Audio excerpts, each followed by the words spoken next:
Hello everyone, give me 1 second. I'm doing lots of configuration at the moment.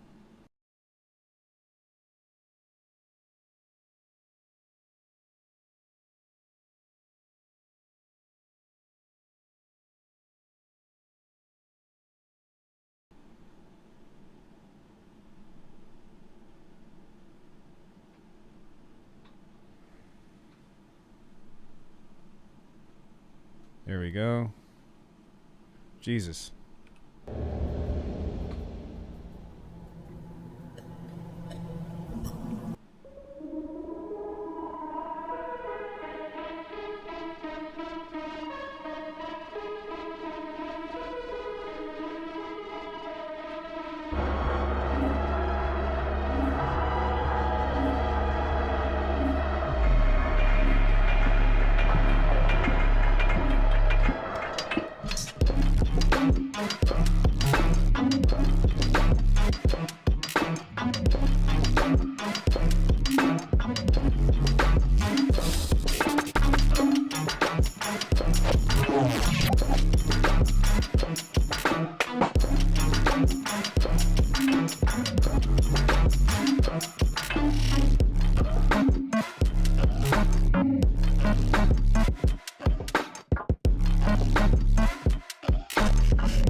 Test. Yes.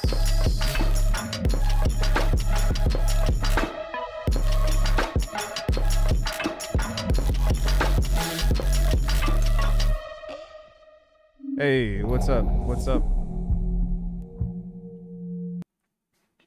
Hello everyone. Welcome to the channel.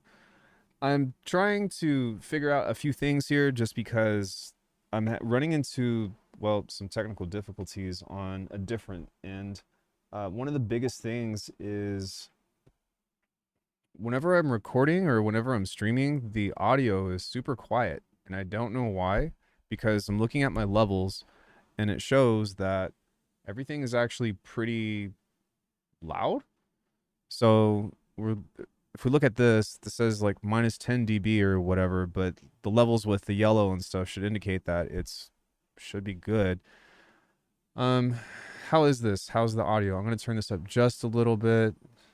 Testing, testing, testing. Just trying to make sure that I don't head into the clipping range. But yeah, I don't know what's going on with that. It's kind of annoying. With that being said, let me get everything over here. Welcome everybody, happy Monday. We are going to be doing some more hardware stuff. We're going to actually be integrating within the DAW today. I've figured out a lot of the technical issues that, not even issues, but just technical hurdles that I've had to overcome with some of the new hardware stuff.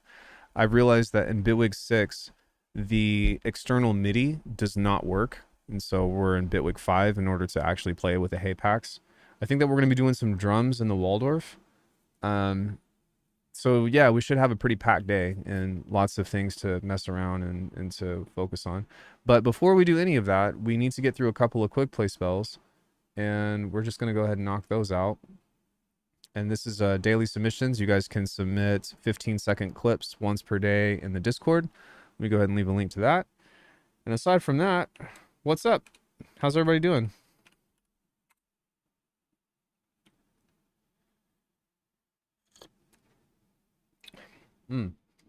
Decaf coffee. All right, first up we have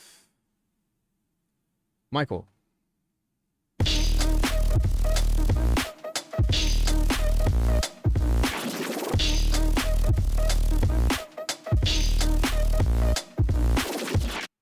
Yeah, the thing with this is that it when I talk about negative space, like the rhythm is there and like the drums are cool, but it is just, it needs more staccato elements, and you need to cut away the bass and make something groovier with that in order to get the vibe that you're looking for.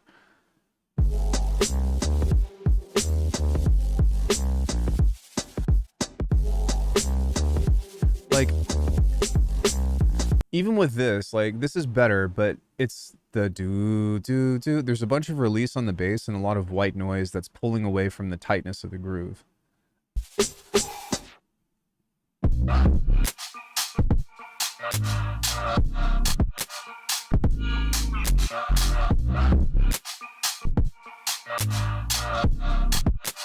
Yeah, I'd say in some cases this is kind of there, but I don't know, something just feels off about it.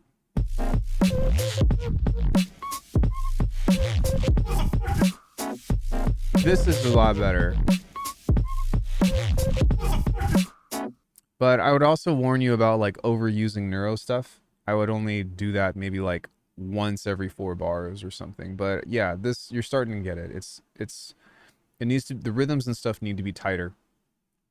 This is an ambient industrial techno sketch from Drambo, all vanilla modules.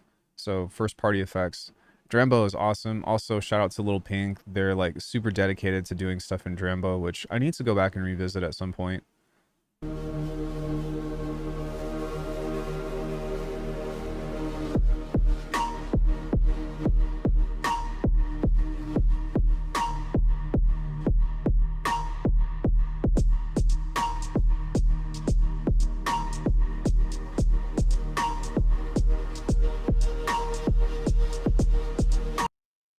Sick. So, sorry, I was just looking at some stuff here and trying to see if SD card. I think what I was taking a look at on this was getting into loading samples on here, and that's what I'm going to try to figure out. SD card, internal. Oh, okay, so it's add, actions, add, samples. Okay, yeah, all right, so that's how we get that done. All right, dope. Yeah, so let's switch over and let's go ahead and start this bad boy off with fixing that for one. And two, we're going to start a new project on here.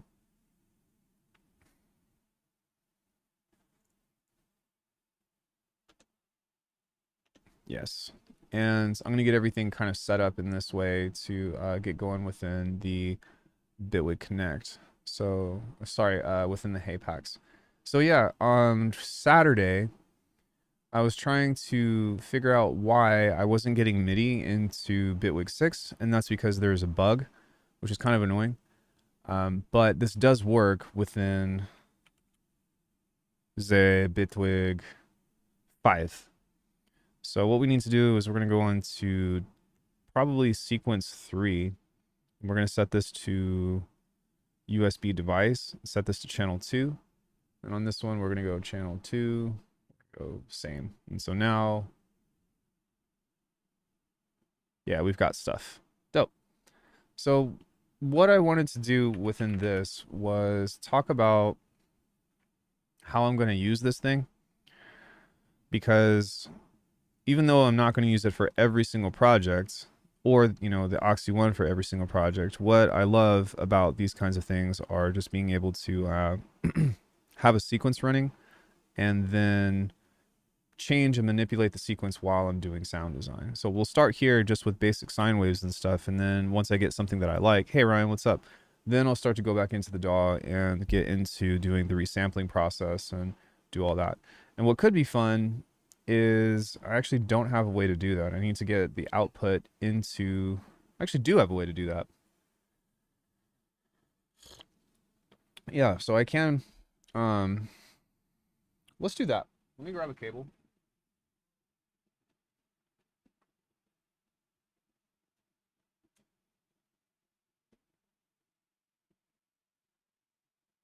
And within this cable, I am going to set this to an output here.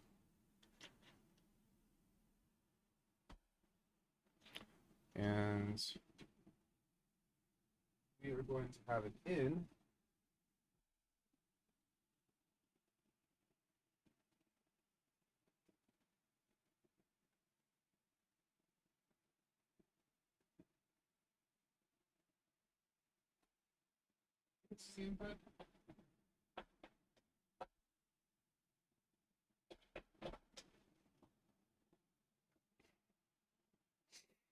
And so today should be a field day with getting stuff from the DAW into here and then creating some kind of. You don't need hardware. I will repeat this over and over as I live through you. You do not need hardware. I actually just filmed a video last night, late as fuck, and at you to where I was like, do not buy hardware. The only reason why I'm like getting into hardware now is because I feel like I've explored everything that I could think of in the DAW.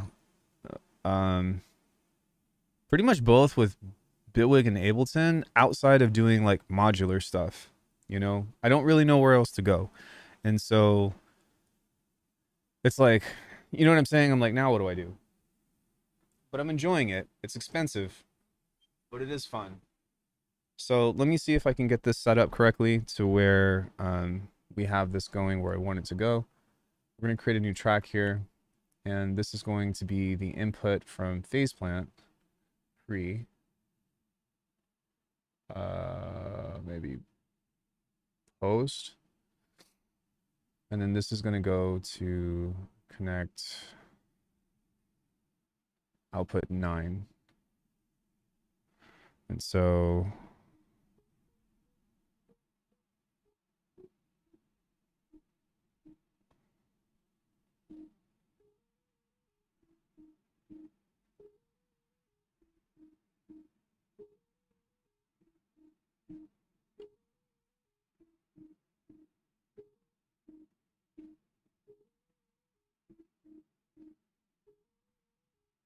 all right, sorry.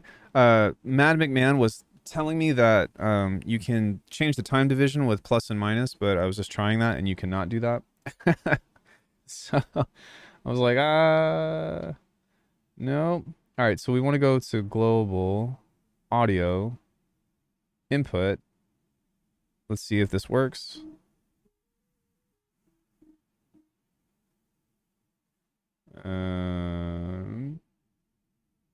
Is this the right one?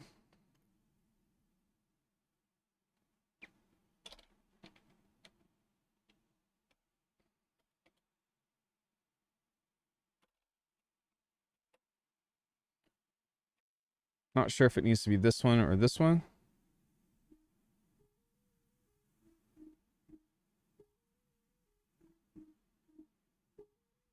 And I'm looking at the monitor levels here. There's a main thing that's going on, but the input is not working. So hold on one second. That might help.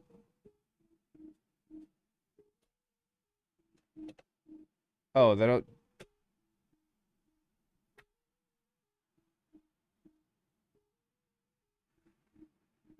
Oh, no, that's out.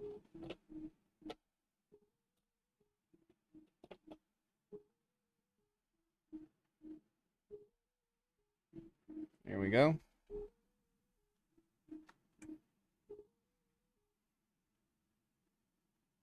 But see, it looks like this is.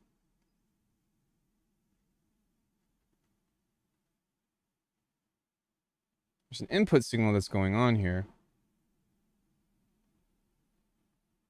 And I don't know what that is. Is it maybe because the cables are touching or something? Although there shouldn't be any ground stuff on there, but as you can see, there's something with this that's going on. I guess maybe what I could do is try to hit record.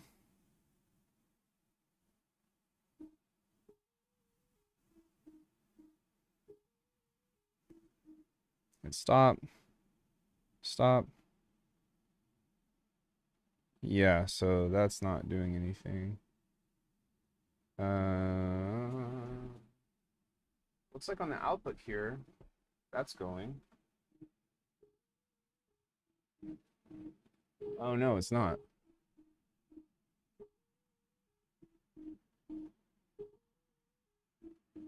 Oh, now it is.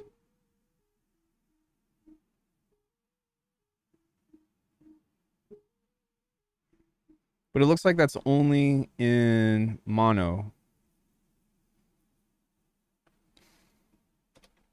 So I guess what we'll do is we'll just take the left.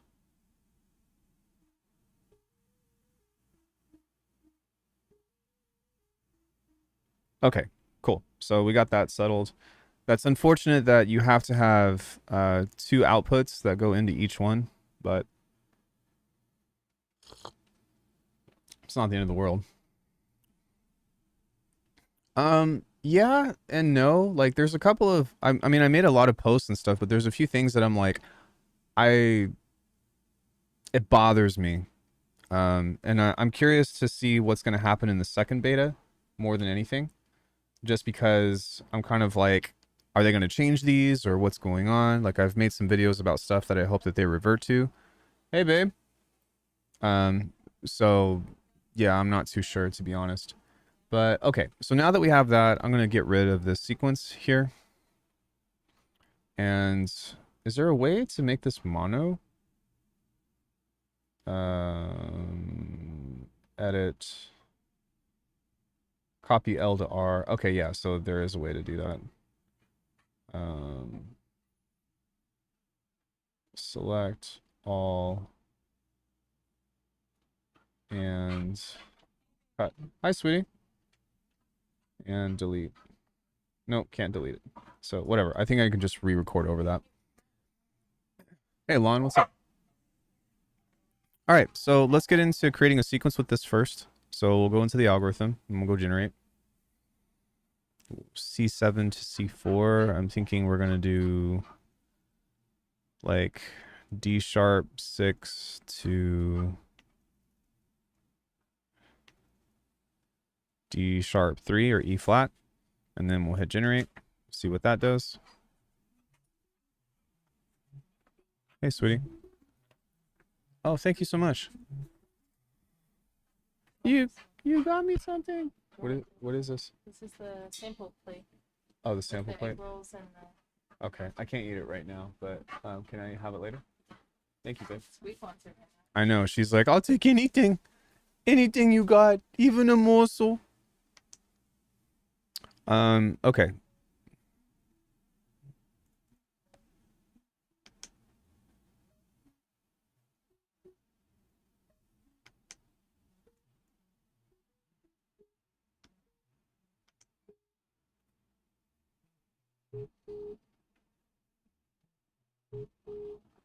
So now what we'll do is we'll flip back into the DAW while I work on this.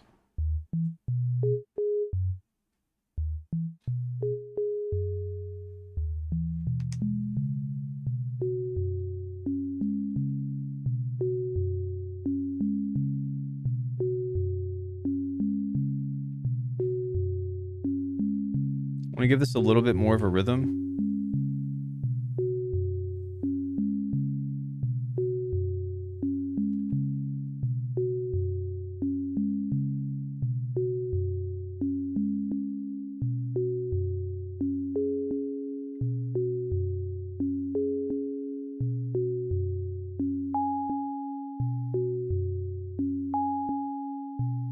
It's yogurt to my ears. It's just sine waves.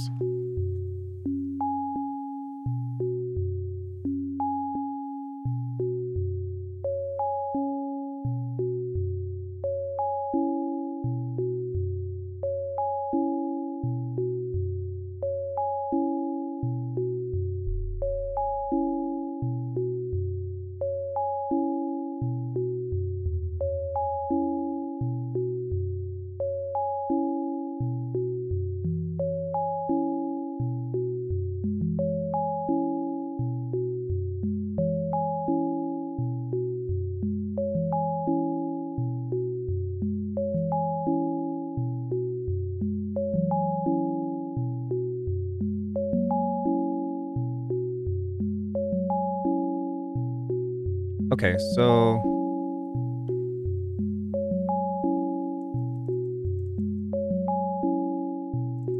we're gonna set a chance on this. Then we can add some effects onto this.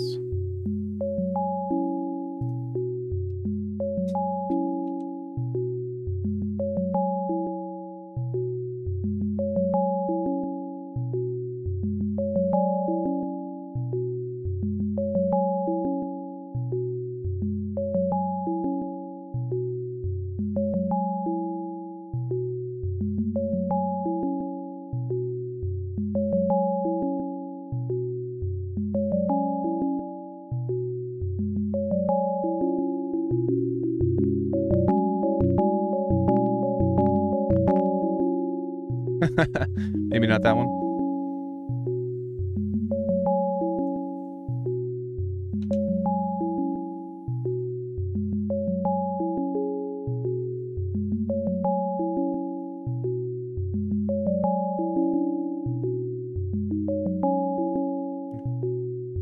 Cool. So now we can build off of this. This is actually pretty cool.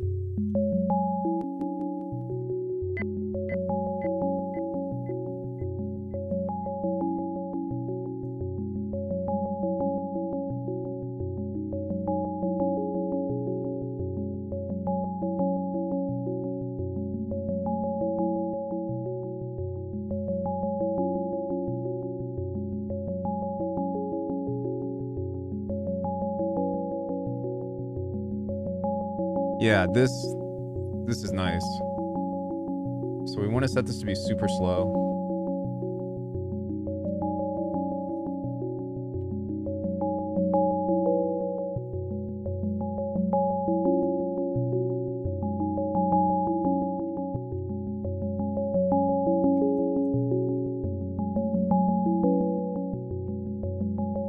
It's we can go out. I took her out at like 1. What are you doing this? No, stop. Stop it. No,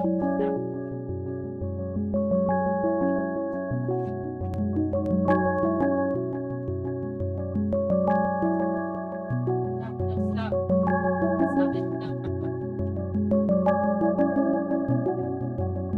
I know, it's just Letting her be my boss. it's smart.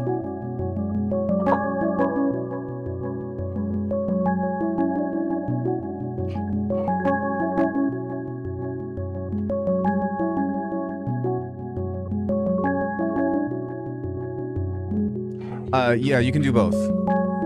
That's what I'm gonna do here in a second. But for whatever reason, sometimes it jumps off and goes off the deep end. Oh, that's why.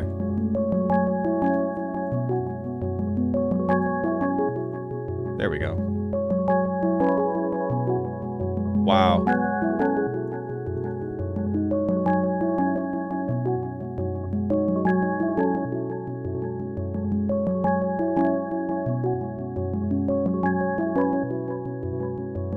How pretty is that? Okay, so let's record that sequence into the Iridium. So we'll go here. And then what I'm also going to try to do is I'm going to pull up the Elgato cam so that way we can do a zoom.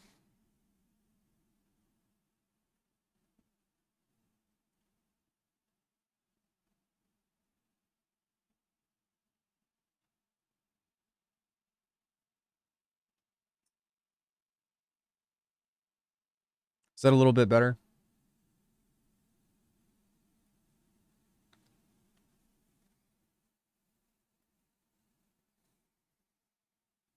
Let me see if I turn this off, if this will. Okay, let me mess with the settings on this to try to get this to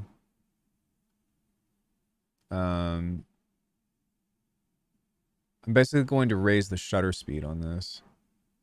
Oh, that's on automatic, that's why. Okay, that's why that was doing that. There we go. That's 20 times better. Okay. Yeah, I was like, what the fuck is going on here? Yeah, can you all see this now a little bit better?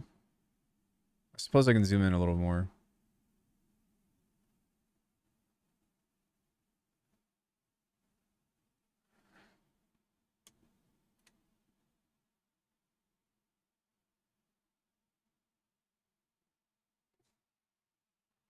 Looks good. Okay, cool. Let me know. All right. So with this, what we'll do is we'll get ready to record.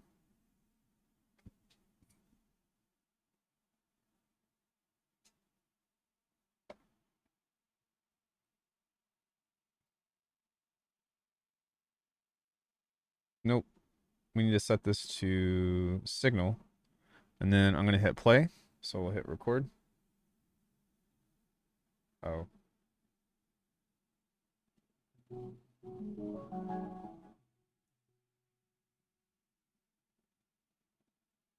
Starting new recording, loses unsaved edits, record. So it's already recording, but I don't know why it's not supposed to be doing that.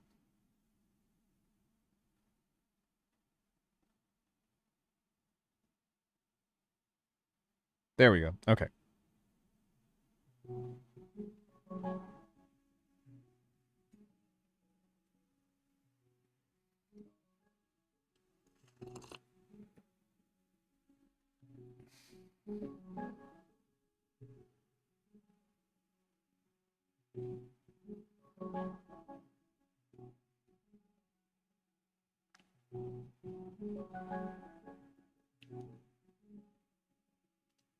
Hey, Pink.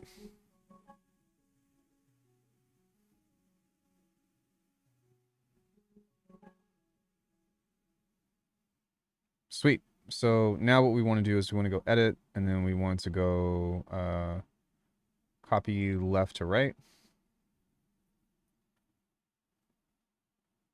And so now we should have a mono signal. And then we can go edit. Maybe I can normalize this. And then go save. We'll call this pretty ARP D minor or D sharp. I don't know why, but it's making me hold the thing.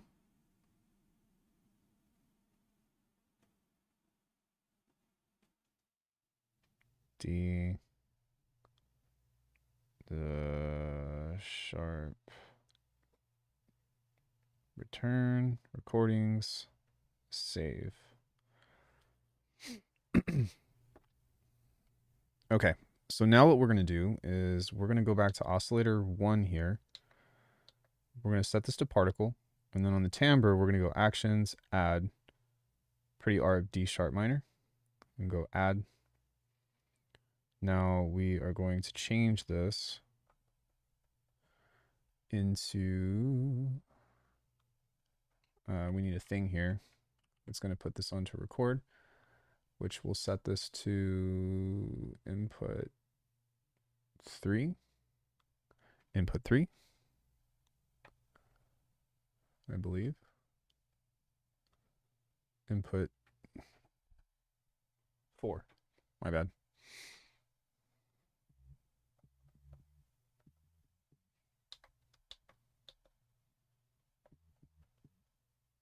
And so now I think that we can select this one and pitch this C3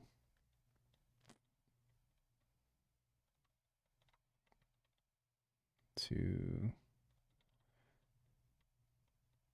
D flat. And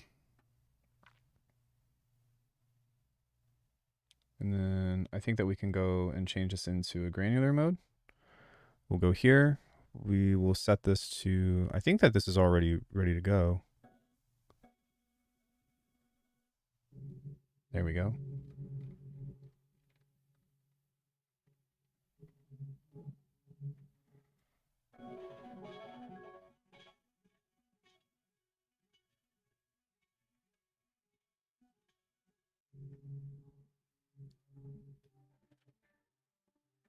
Yeah, I agree.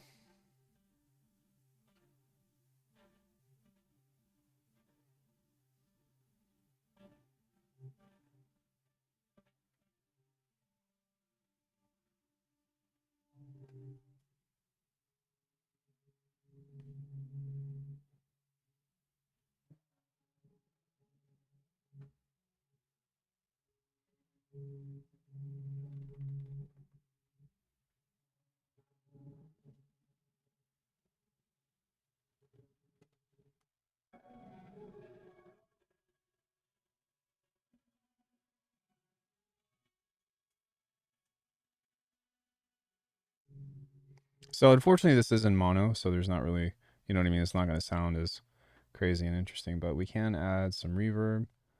We can also add some delay.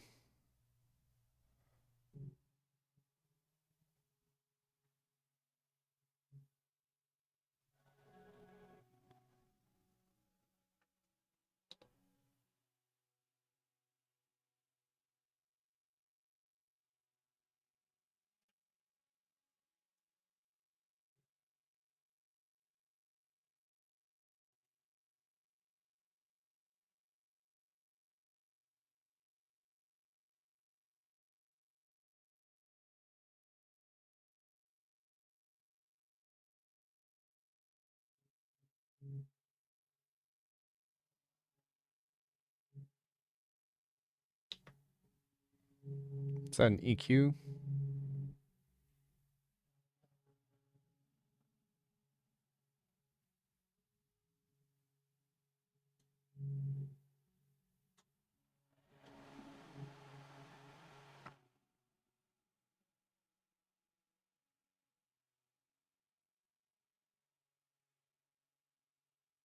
No, I just, well, this is the second Bitwood Connect that was sent to me, and I'm hoping that this unit is better.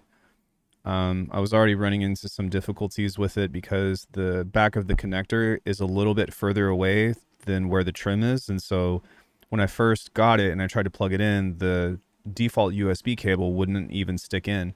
So I'm having to use a separate cable to get that to work. I don't know. I guess I was under the impression that all USB-C cables were like, you know what I mean? Were the same length and the same size and did the same thing. But no, every USB-C cable is different. And so I almost sent this one back too. I was like, hey, this one is also faulty. But so far so good. I'm still having the issue with the connection on the back end. I've only been able to get one type of cable to work with the 1/4-inch instrument. And it's kind of a bummer because I don't have, like, I've got a bunch of cables. Like, I have this, literally this whole bag of 1/4-inch cables and stuff that are actually brand new cables, and none of them work except for one. And that's the one that I need to hook up the pedals. And I'm just like, ugh, fuck. Fuck. So, yeah, I'm still trying to work that out. That's why we haven't been using the pedals lately. But, yeah, no big deal.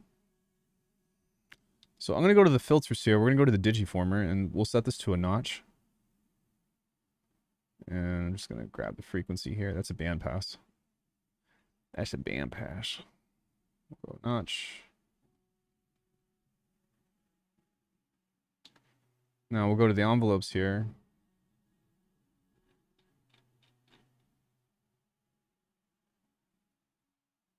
Give this some release.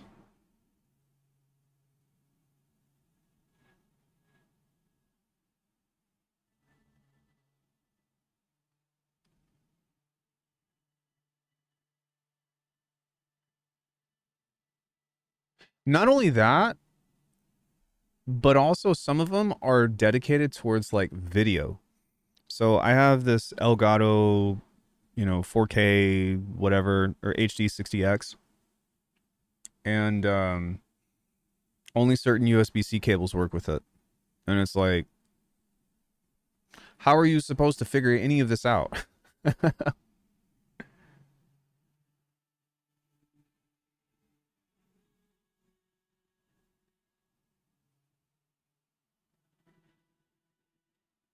All right. So now what I'm going to do is I'm going to go to the filter, to the digi filter.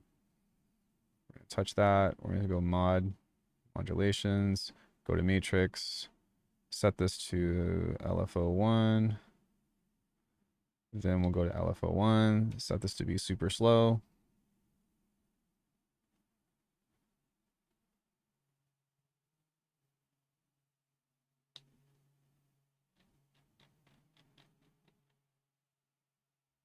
Go back to the filters here.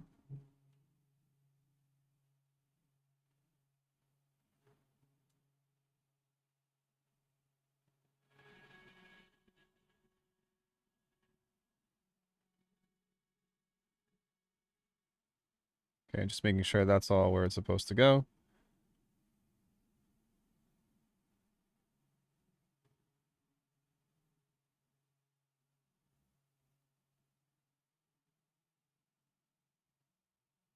Set that to link.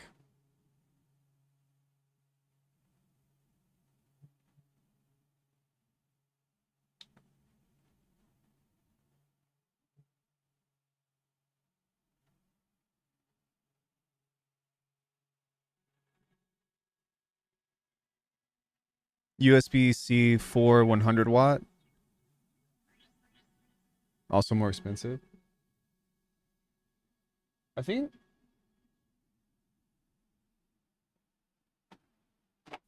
So I bought some really nice ones, but yeah, they don't work. But also like the actual length of the connectors themselves needs to be longer for this. Because like I said, like there's the trim of like the aluminum and the port itself is like a millimeter this way. So it needs the longer connection. I'm just like, what the what the actual fuck? So the Elgato HD, or sorry, this Elgato face cam, whatever, is super long. And so I plugged that in and I was like, oh, okay, that actually works. But yeah, it's crazy. Fucking technology, am I right? Cool. So I think that this was a good starting point. I think that we got the hang of this, but now I'm gonna try to re-record this without it being like super super resonant. So let's give this another shot. And I'm going to go back into global audio. I'm going to go record. Then I'm going to hit solo. Or actually, I'll move this out.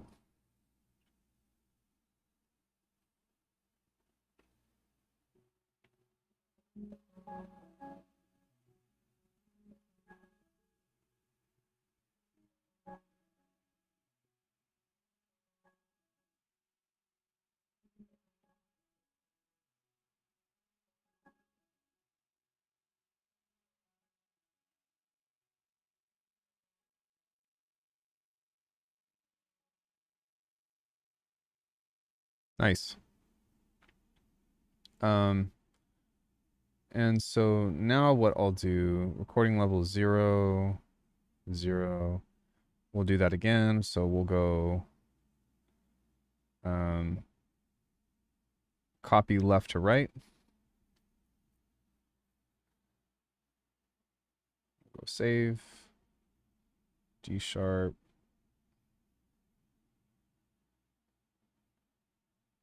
I just tried to do the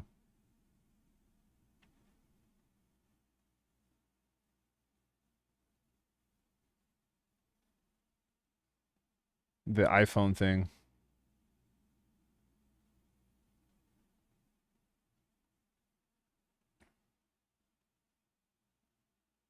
Okay, so let's go back to oscillator 1 whenever this is done. Then let's go samples, actions, add. Let's try that one instead. That way we won't normalize it.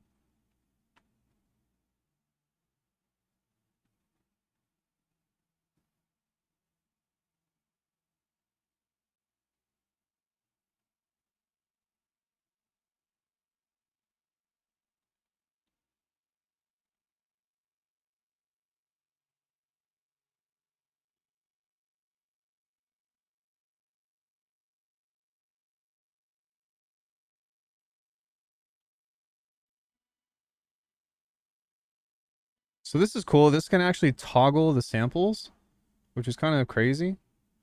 Can I go to this one and go edit, close? Can I go actions, remove? Yeah, okay.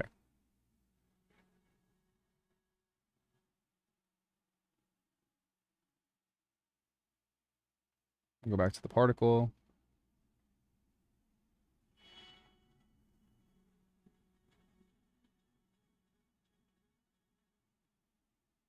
Can I just switch this back to the sampler?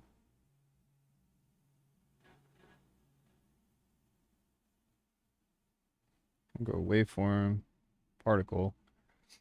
What if I don't want this to be granular? Oh, normal. Okay.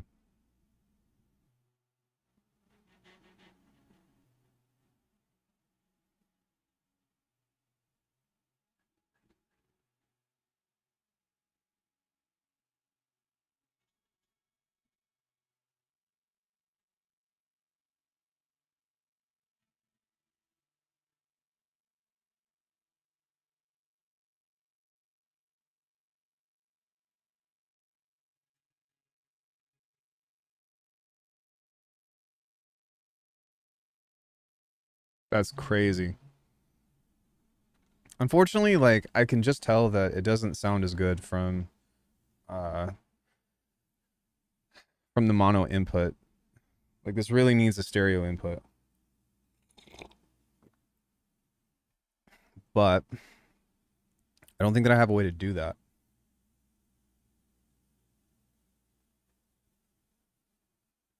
Or do I? Actually, I think I do. No, I don't.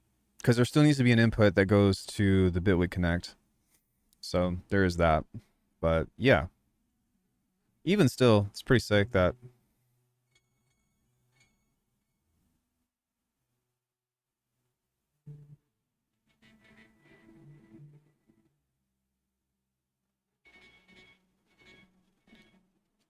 Yeah, you can still get some really pretty stuff off of this.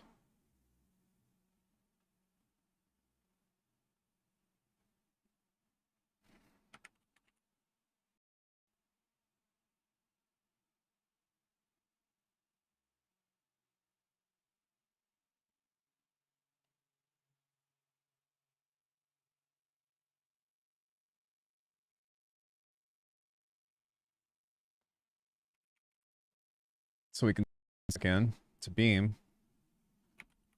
Grab an over here. Maybe use a couple of these.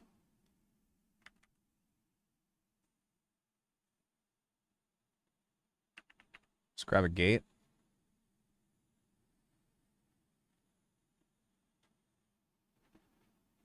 You're not hearing the iridium at all? You didn't hear any of that stuff that I was just doing?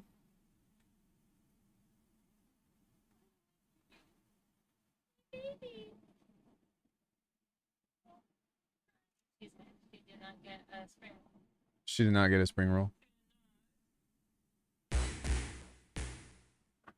No spring roll. Why didn't y'all say so?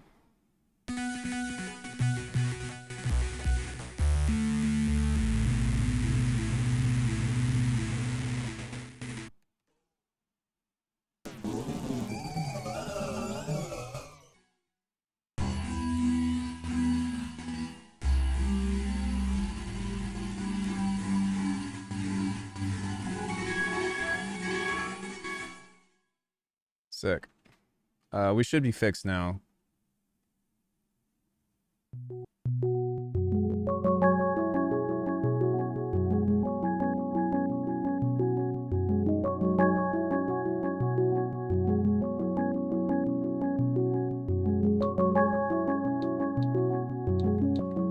We can also set this to live.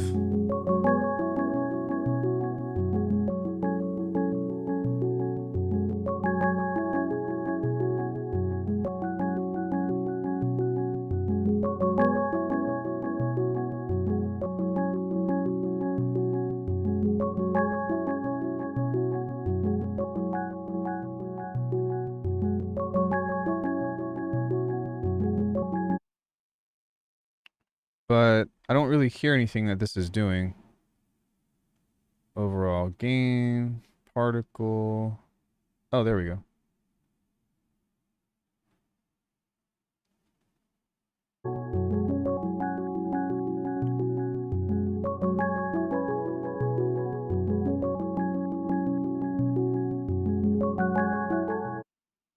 Okay. Is this doing anything?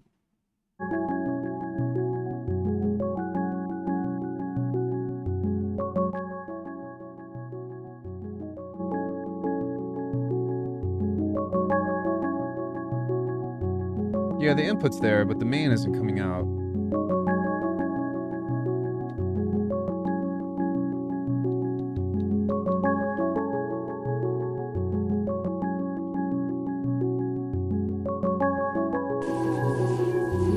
There we go.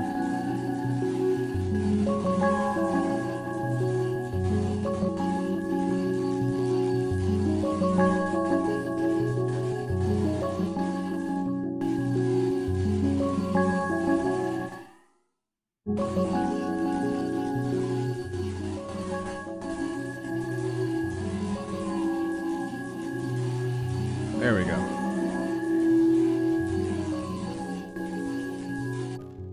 So now this is in a live granular mode, and we can, this is beam, and we can kind of mess with this to create different variations of whatever it is that we're doing. So if we go back to this,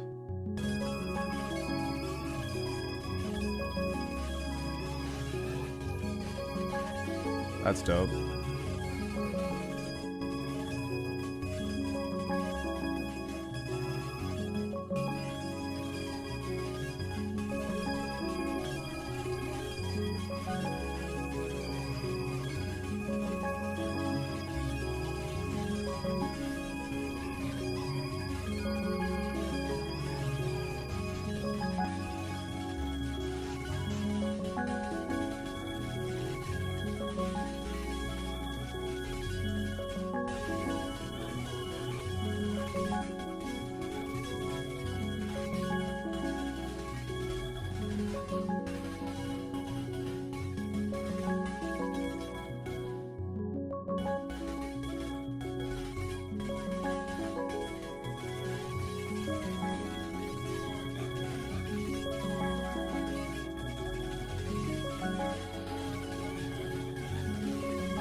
So it looks like the monitoring is on with this.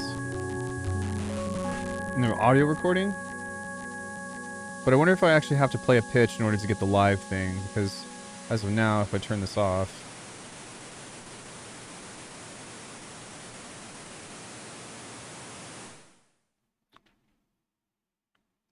maybe we need to,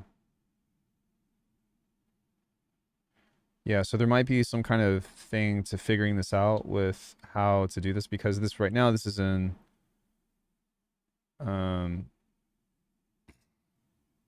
live granular, but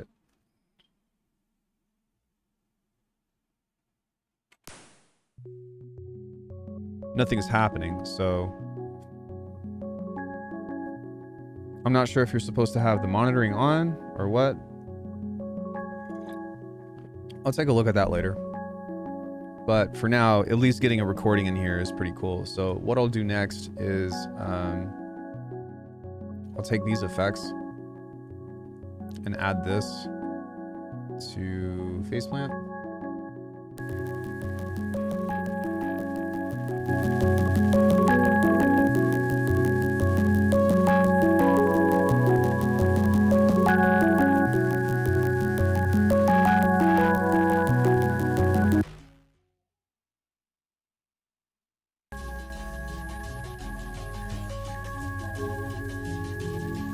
And then what I'll do is I'll set this to mono.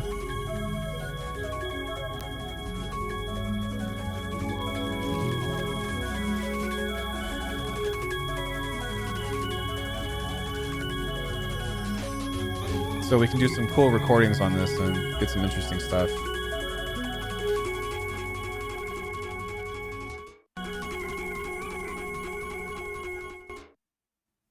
So I'll set that to record.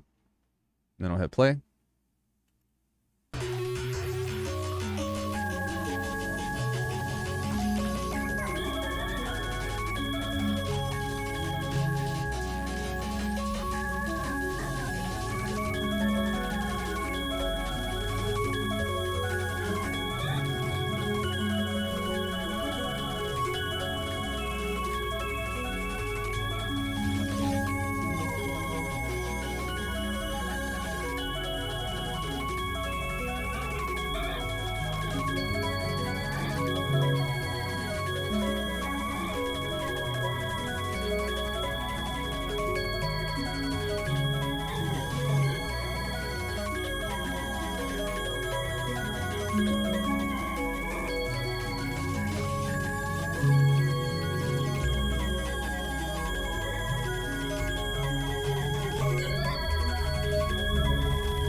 I'm gonna take a snapshot of this.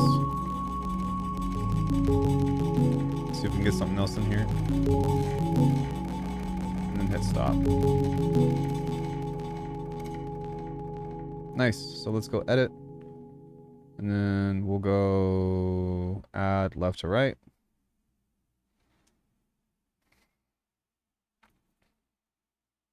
And then while that's going on, I'll set this to play and we can kind of continue to, oh, I thought that was going to take a second. So we can go save. This.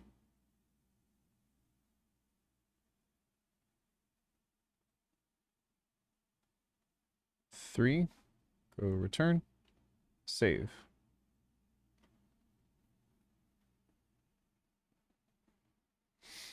And maybe we can do something wonky with this. So let's go back to oscillator 1, particle, samples, granular, actions, add, pretty ARP 3, add. Yeah, we're getting this.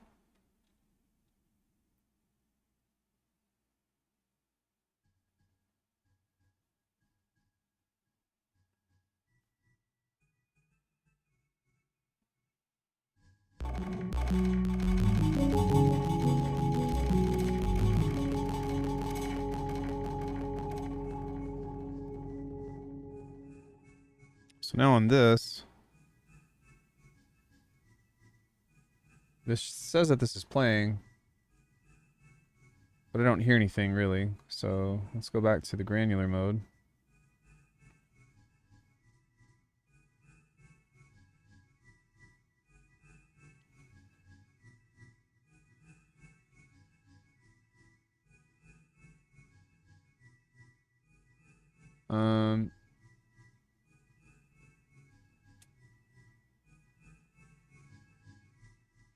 Yeah, I still don't really hear anything. Do you?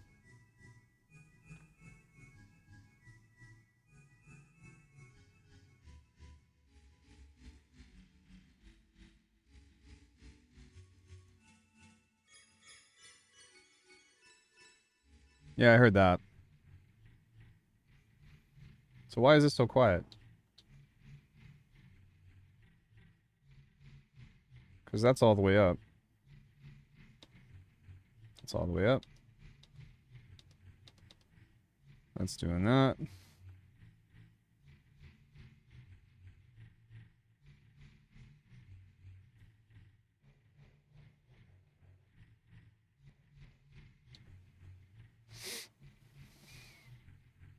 Okay.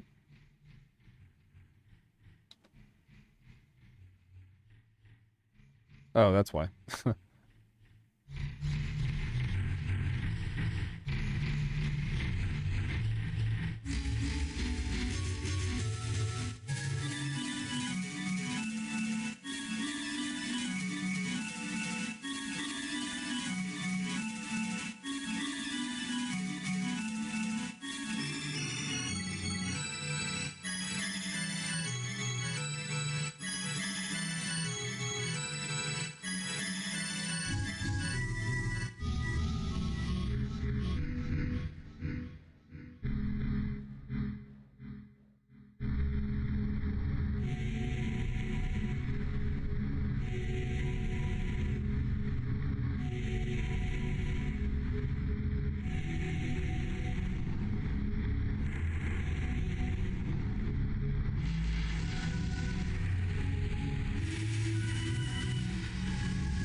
Stop.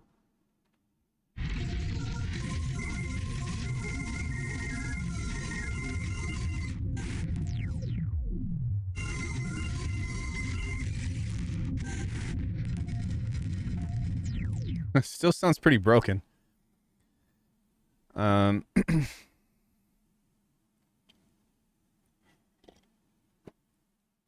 So yeah, I'm glad that we got some practice in that. It's going to take some getting used to figure out how to get this to work in the way that I want it to, just with the audio recording and the levels and all that other stuff. But if we go to initialize, maybe we could try that one more time. Particle, actions, add, pretty art, add.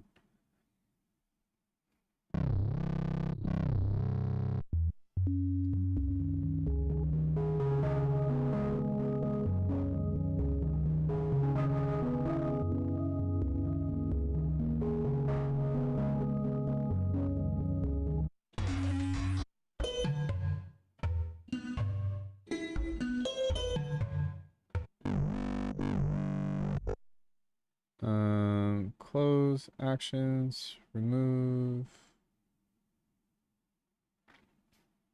So it's kind of cool that like you can set this to like play a series of samples that can like toggle each time you play something. Hey Nate, what's going on?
I guess when you do this though, you still can't place where the sample starts,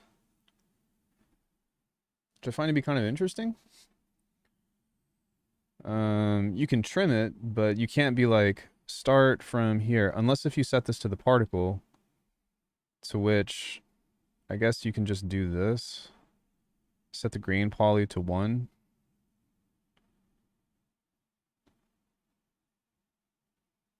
To 1. To 1. And then just warp that, and then you can trade the position on here.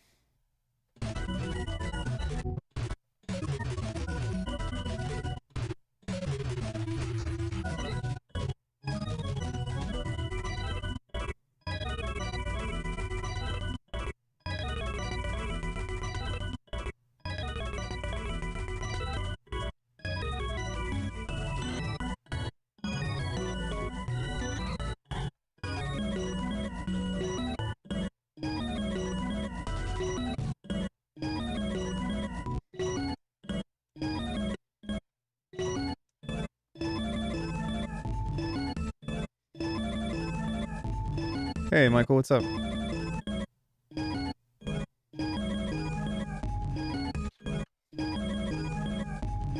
That's actually pretty sick.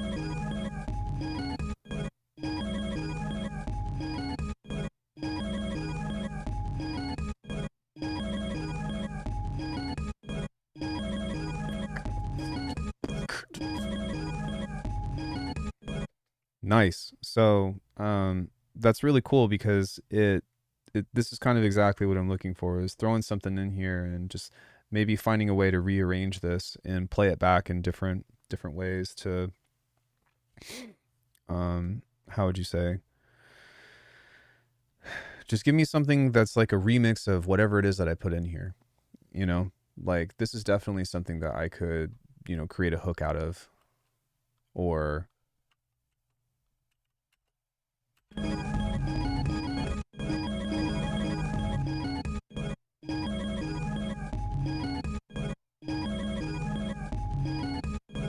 yeah, like, or maybe if I did even like the repitching thing.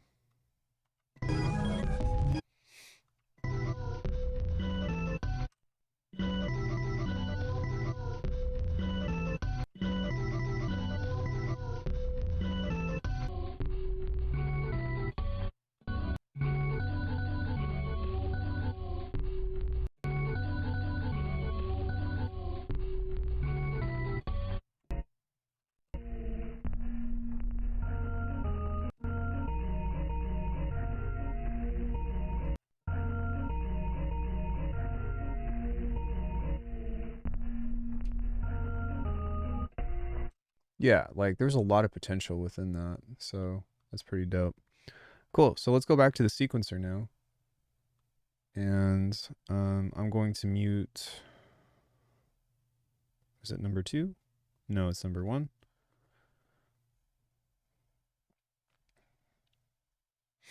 We'll go back to number 2 here. I've got a snapshot on this, so we can go back to playing whatever was on here.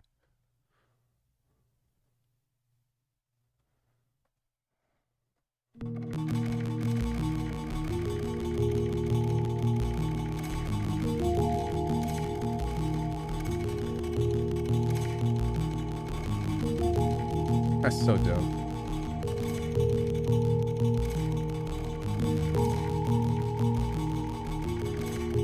So now what I'll do is I'll go into the algorithm here.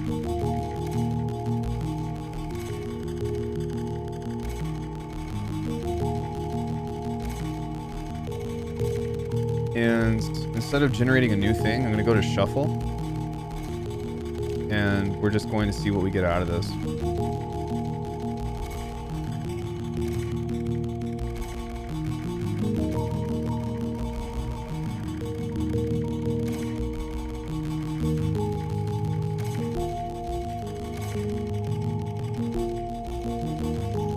That's awesome, man.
So now what I'll do is I'm going to go back to the effects here and I'm going to go pull up Chance. And I'm going to see if Chance has octaves on here.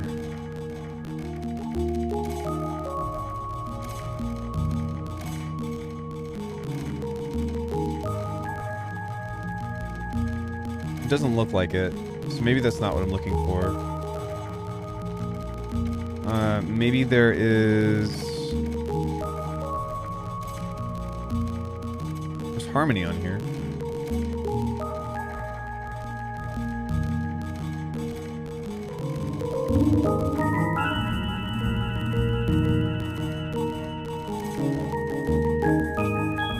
So if we want to create chords with that, we could do that.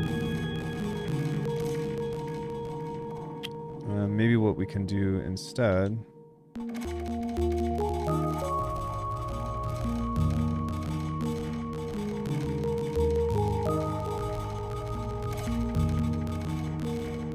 What am I looking for here? Random, maybe? Ah, okay. So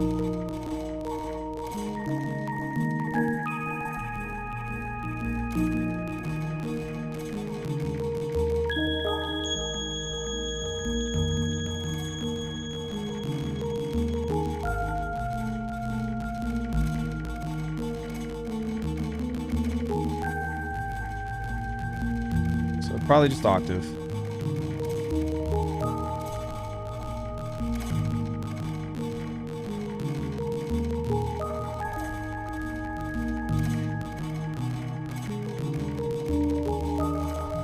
That's pretty cool too. It's out of key though.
That's pretty dope, man. For coming up with an interesting sequence. Yeah, I still would have liked there to have been something on here to where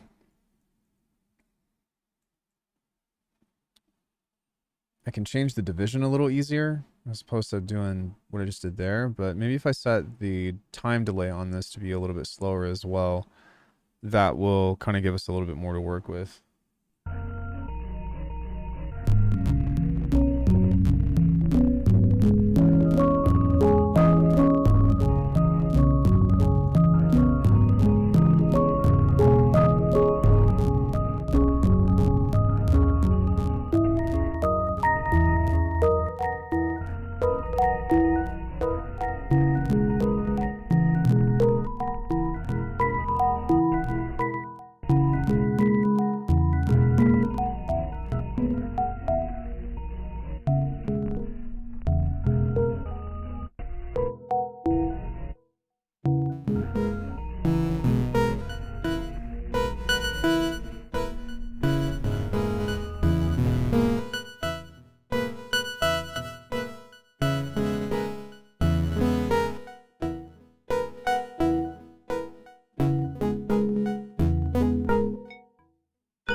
Whatever's coming out of here is definitely musical.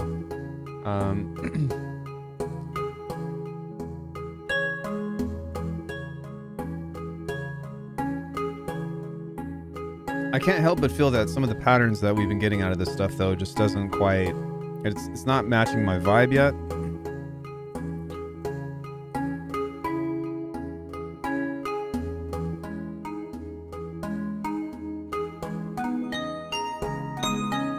It still is really pretty, though.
I'm gonna set this to C.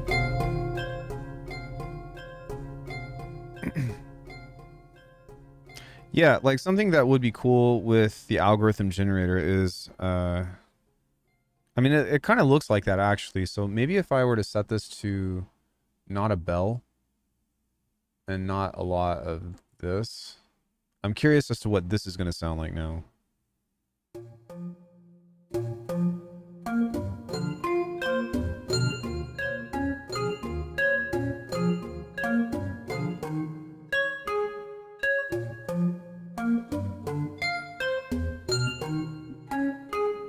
All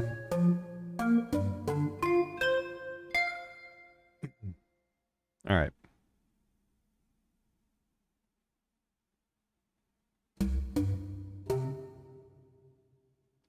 Oh, I forgot the arpeggiators on here as well.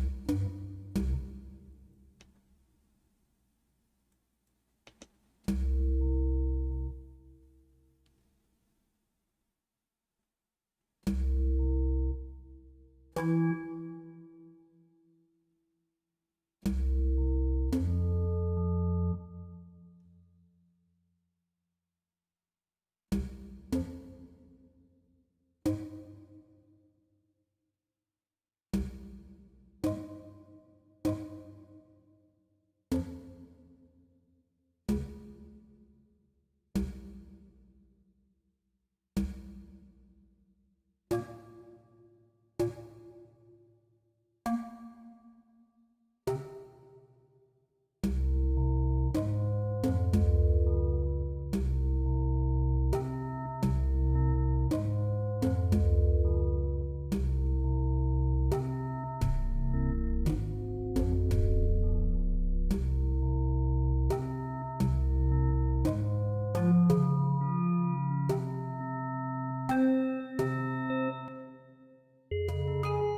now we can try this other effect here, which is the shaper.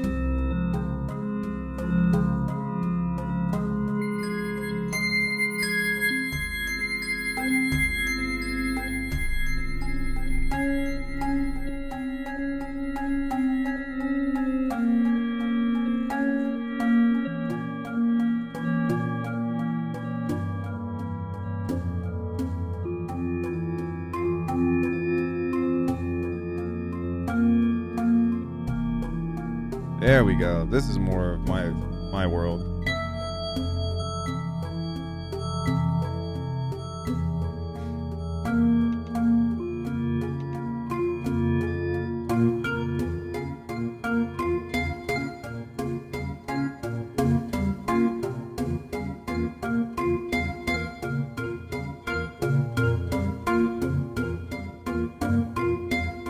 But how do you set the speed on this?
Is there a way to change the retrigger to off?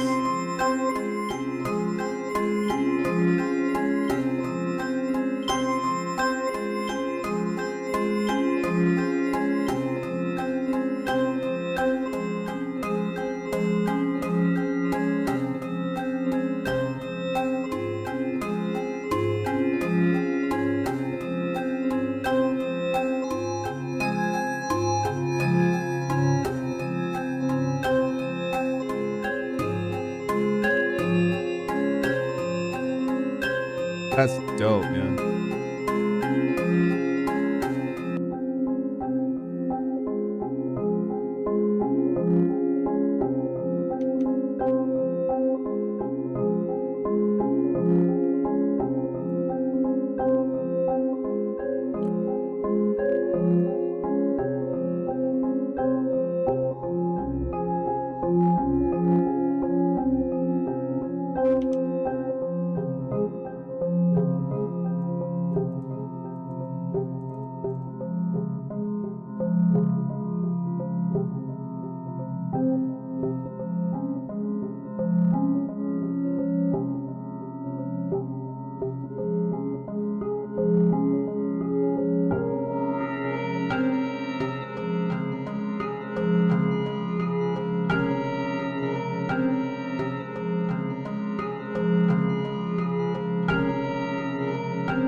Sick.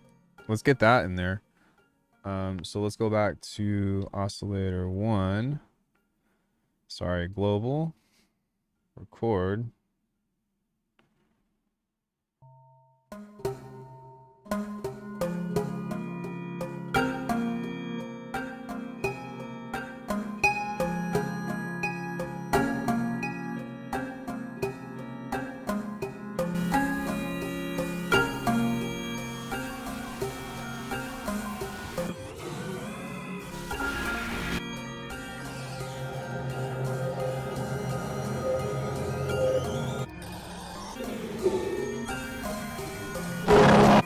Yeesh.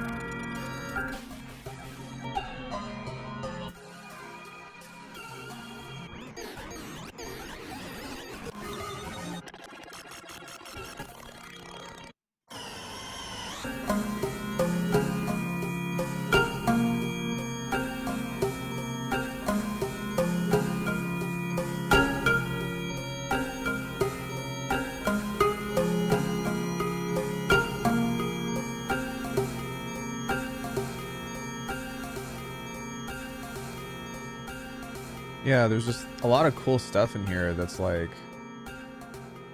which I like that the granular sampler exists, but to be honest, I'd probably be better off just like importing all these samples in here and putting packs in this and whatnot. But it's nice to know that you can do this. But I'm curious as to if I set this to repitch mode or something.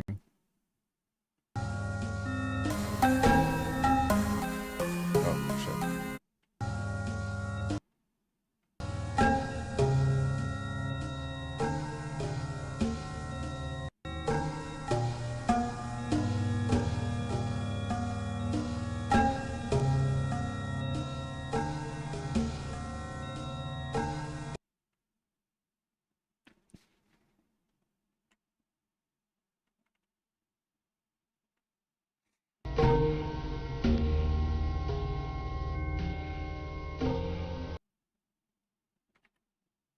Maybe something like...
Not worried about the key at the moment, just...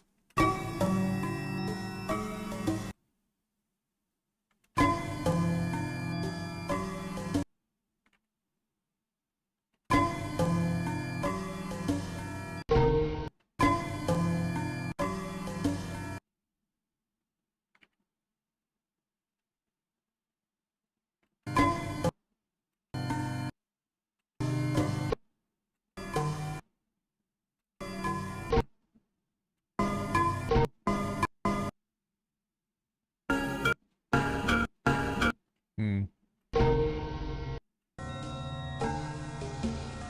Even this is really cool, like just this inharmonic thing.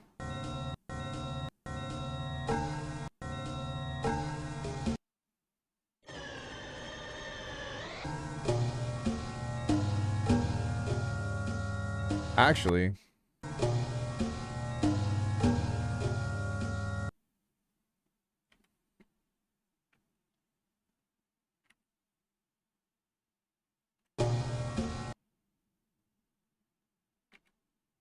here's a melody right here. This is pretty cool.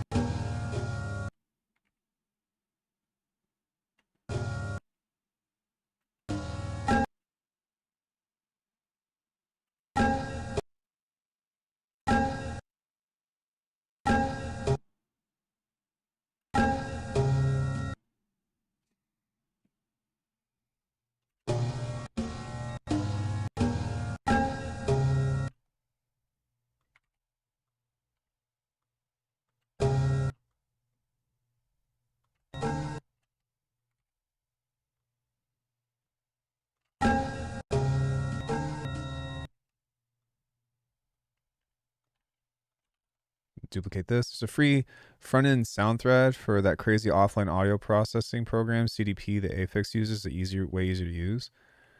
Offline processing? Like Cubase? Or I don't know. I actually don't really even know what the benefit of offline processing is, to be honest.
Right now I am, yeah.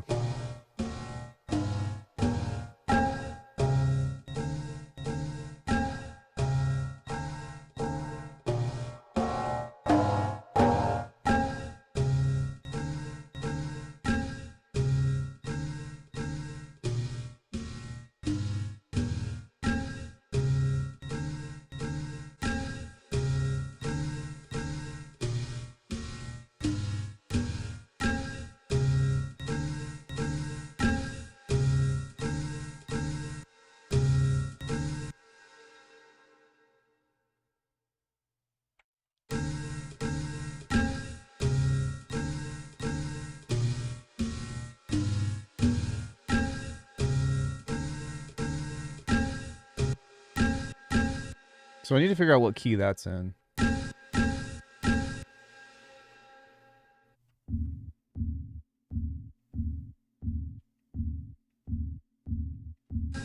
looks like D. How well does it integrate? I know Moz has direct integration with the Oxy One. I think it works fine. I don't have a controller script built in other than the generic. I did have trouble setting it up, but that was because, that's because I, one, didn't know how to get USB audio out from the box, and two, Bitwig 6 does not. There's a bug that does not support the it doesn't support external MIDI right now. So I was like going through all these menus and stuff to try to get it to work. And lo and behold, when I switched back to 5, I was like, oh, okay, this actually works. So yeah, it was really annoying. But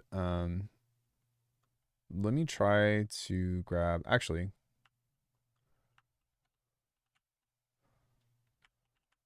D. D nice. This is on. All ins. Computer keyboard. Why is this not sending any messages?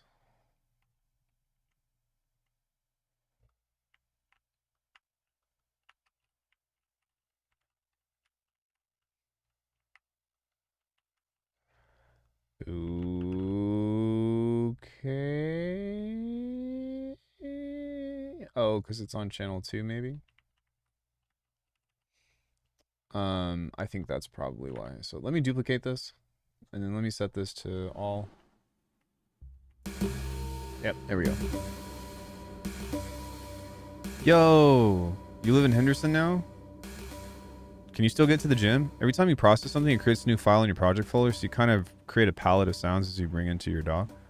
Composer desktop project. It's been around for a long time, but pretty hard to use. SoundThread is a modular drag and drop front end. I think you'd like it.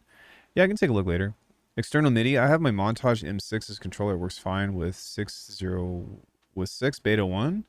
Oh, well, it wasn't working with the Hapax. But it works with Bitwig 5, so I don't know.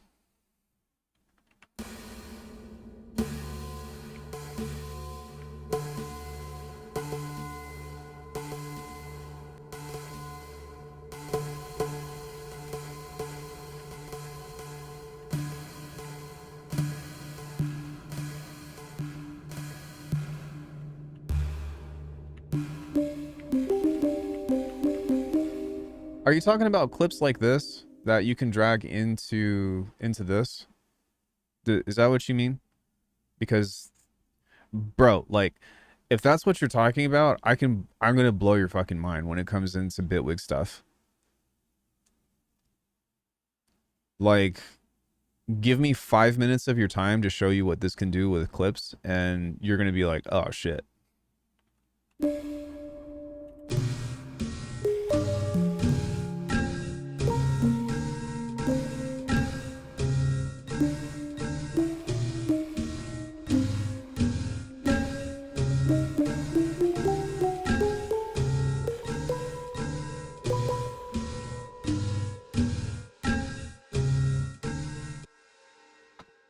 So, okay. So this is the equivalent of session view on this, and everything is a clip, right? So I think that there's some terminology confusion. Session view is, you can split it and have both the timeline and session view on this, or you can just use this if you want to. You're gonna go back. I love you. Okay. I'll see you in a bit. And so you can take literally anything and drag this in here as your session view clip that you can launch, and you can launch your scenes in the same way and whatever.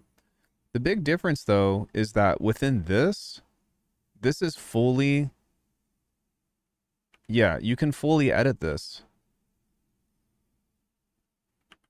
And not only that, but you can add other clips into here as well. And within this, you can edit multiple parts at once. So you can grab this and do stuff like this. You can add fades. You can transpose them all. Or you can individually change the warp modes of each audio event is what it's called. So this is on cyclic now. This is on repitch. This is on, oh, me too. This is on elastic solo. This is here. Let's say I want to do like a stutter with this. Yep. Stretching as well. So you can do the warp markers if you want with the onsets like this, to where you can stretch or create a thing like this to where you can stretch the points out if you want. Or what you can do instead is you can cut this and hold Option if you're on Mac, and this will pop up and you can just time stretch this like so. Or yeah, you can do it the classic way to where you can create 2 points of an onset and then be like, all right, I'm going to stretch this part out. It does have Ableton Link in the settings. So if you go to synchronization, Ableton link is right there. I've never used that, so I don't know how to set that up, but I know that it exists. But yeah, and then you can just go back to the audio events, cut it.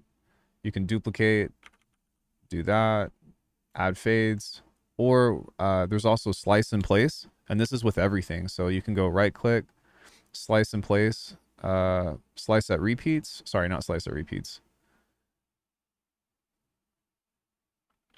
I don't know why this is doing that now. Oh, it's because I have this activated. There we go. So slice and place. We can set this to a beat grid, 16ths. Well, in Bitwig 6, you kind of can, sort of. I'm using 5 right now. It doesn't do stem extraction.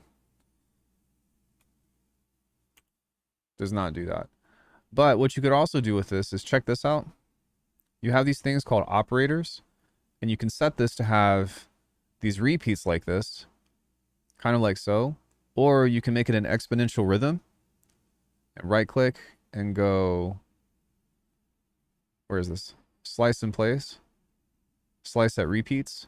And now you've created this like cool stuttering thing that speeds up. Like the audio editing within Bitwig is, I think Bitwig has the best audio editing functionality of any DAW. That's my personal opinion, but like this stuff is just insane. I really like the complex flow warping in Ableton. I wish Bitwig warping was a bit better. It's not bad. So the interesting thing is that it's actually the same algorithm. Yeah, what Ryan said. If it had stems, I would switch ASAP. Yeah, I get that. Yeah, they're all technically the same, but you're right that they don't sound the same, but they're the same algorithm. I don't get it. I don't know. I don't know.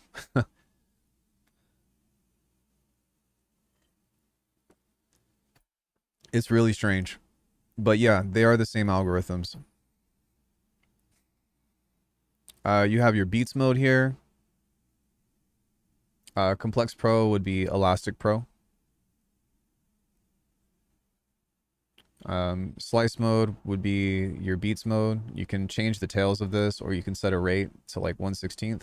Let me get something different in here. So here's your transient modes over here. It's not quite as robust as the beats mode, but there's a workaround. So like, let's say you wanted to set this into that. We go into slice mode. You can do it this way. None. 1/16. Solo.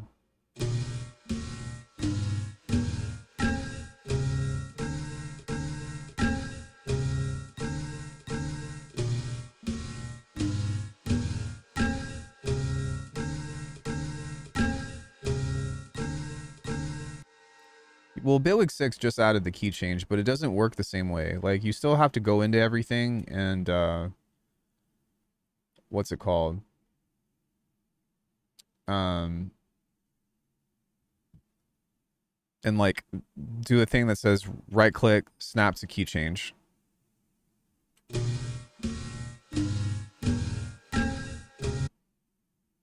For some reason, this is not... Oh, that's because I put this on pedal routing. Okay, I was like, why is this...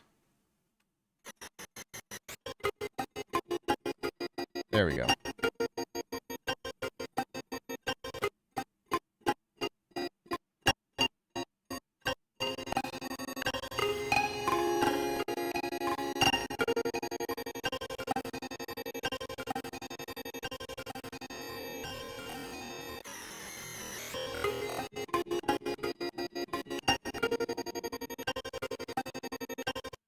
Because Serato Studio can do it easy. Yeah, that's kind of a different beast. I would say like if you're just making hip hop and like break beats and stuff, and you know the things that we would listen to that you play at the gym, I don't really know if Bitwig even would be the best choice for you, because like this is, I would say, like a super heady DAW. You know, this is the best for like, you can use the global key change feature, but there has to be like MIDI and stuff. I sample a lot. Well, actually sampling is, you know what you need? this thing, rolling sampler. This is the best fucking $20 I could recommend to anybody that samples, because you can do it as a VST just on your computer as a standalone. You can also run it through your DAW. But what this is doing is it's constantly listening to whatever is on my master. And anytime I find something cool, I'm like, yo, that's sick. All I have to do is grab this and look, it pulled it right out. And this saves to a folder on my computer. So even if I close this project and I don't save it, it'll do that. And if I don't pull anything out, this is recording to the RAM, which will delete itself after the playhead scrolls back through. But this thing is such a fucking, like, this totally changed the way that I work. And I could live without it, but I do not want to live in a world without it. And this doesn't matter what DAW you have. It's called Rolling Sampler by Birds Things. It's the easiest recommendation that I could make. But with that being said, if you sample a lot and you work with audio, I think that Bitwig just has insane audio stuff, but it's more so for like mangling and like creating just destructive artifacts and all that stuff. To where I don't know if it's going to be as big of a jump or as like significant of a difference for what your needs are. You know what I'm saying?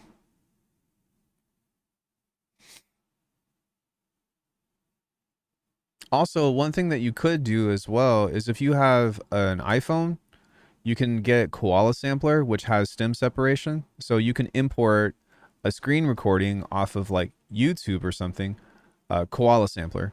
Oh, rolling, like tumbling, like rolling. Rolling like a big shot, you know? If sound design is heavy for your process, Bitwig is a good match. Right. If it's not, and you're just trying to work with, you know, audio in a more raw format where maybe you're doing a little bit of stretching, a little bit of pitching and all that, like really any DAW will suit that purpose, serve that purpose.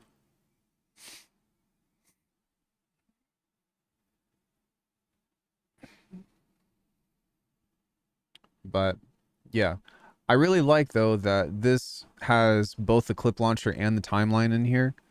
Like this is a really nice thing. Might be helpful if you're digging for samples. I'm gonna buy that now. Yeah, it's an easy recommendation.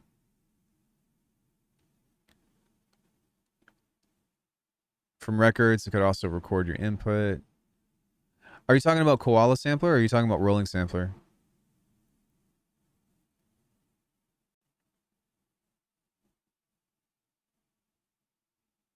Oh, no worries. Yeah, I agree.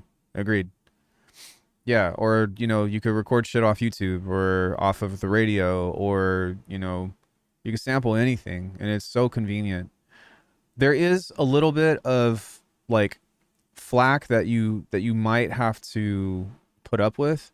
So for example, it's not perfect, but on something like this, let me hit stop. Let's say I want to sample this.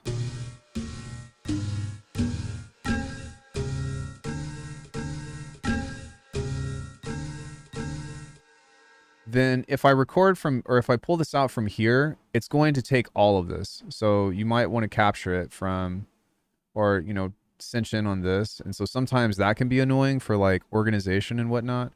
It's not the end of the world, but it can be helpful to, why is snapping turned off? But yeah, sometimes it doesn't read. So like if I pull out a kick or a snare, sometimes it moves it over. And what I do to fix all of this is I have something called Sononym, and this is basically my sample organizer. And so this, what we can do is just run this, and what it will do is try to categorize every sound that is within this into some kind of like format. So like I said, it's not perfect, but if we run this and I go refresh, look for changes. Yeah, this is how I curate my sample packs.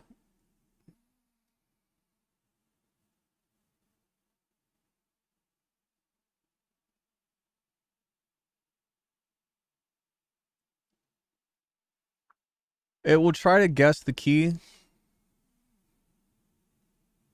And this is how confident it is in guessing whatever it is that you're looking for.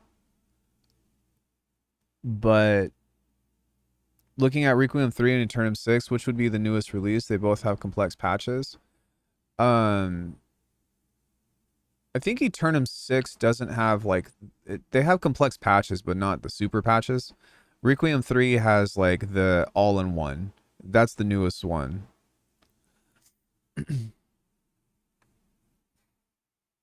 So yeah, you can see one shots, voice, and acapella. I don't know what. Quit.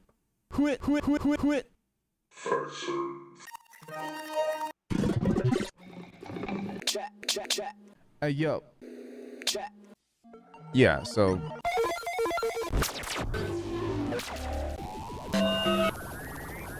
Yeah. So we have that. If we just go to the entire thing.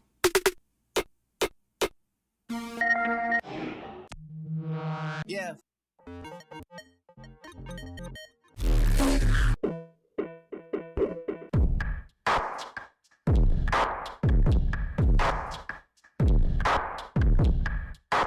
That's dope.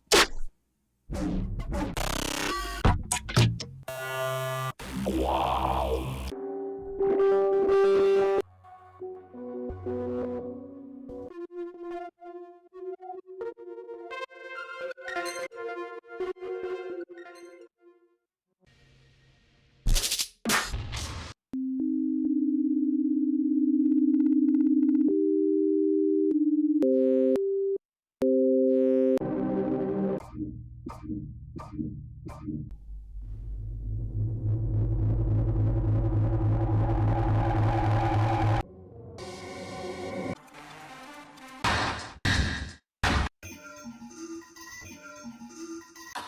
So yeah, just you know what I mean, but it kind of tries to guess everything that you have and everything that you made, and so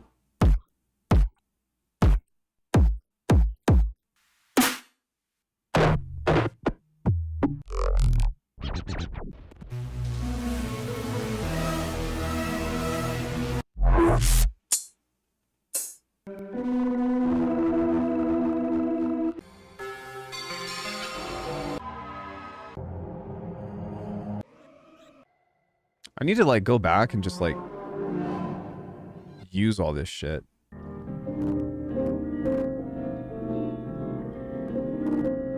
Oh, that's Michael's piano.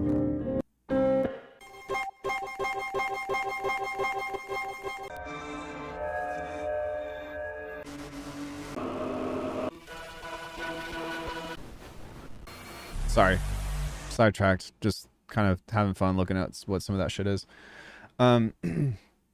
But yeah, so that's kind of what we're doing now is I'm just do I like Bitwig's native saturator? Most of the time for sound design, I just use the filter plus. So because those have all of the other distortion modes on there. But my personal preference is push and heat. Those two are what I use the most.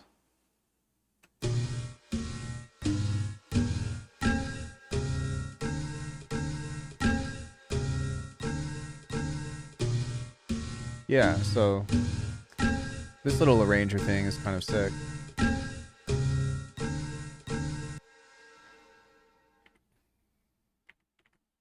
But coming back into what we were doing from before, channel 2, all.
dope. I'm gonna record that into here as well. Oh no. Stop.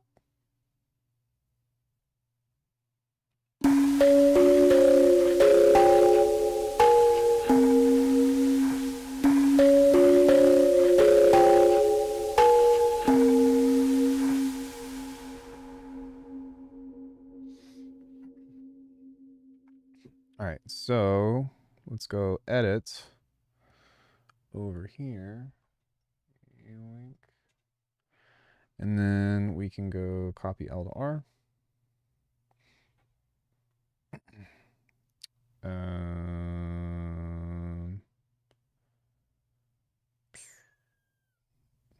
Maybe I can normalize this -3. So that might not be so abrasive. And go save.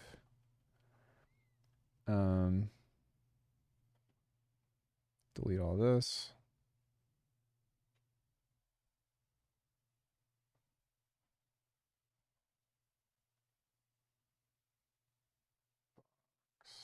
C.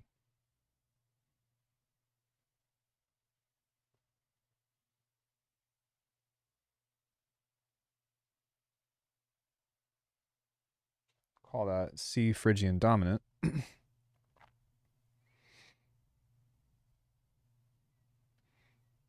There we go. Go back to oscillator 1. Change the sample. Actions remove. Actions add. Then we've got that going on. Commute that one. Pull this one back on. Maybe set an algorithm on this and see what we can get.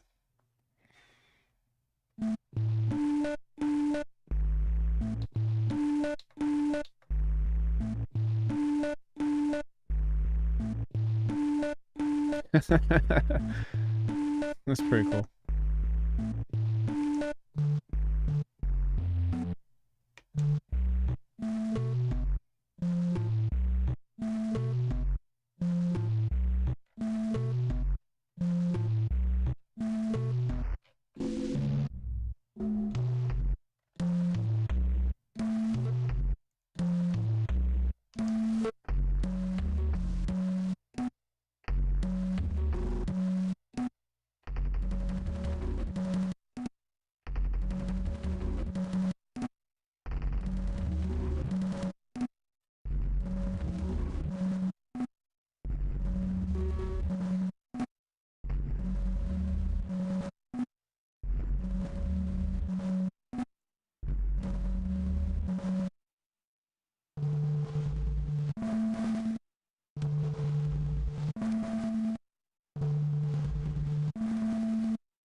See, the thing that's interesting about this is that I've got this going on to where I'm generating stuff and it says quantized to 1/4, length is 1/4, and the density is 84%, but I'm only getting 4 notes. So I'm like, how do I don't know. Let's do that. Like, give me more notes. Yeah. Ooh. Actually, we could probably do something really sick with this.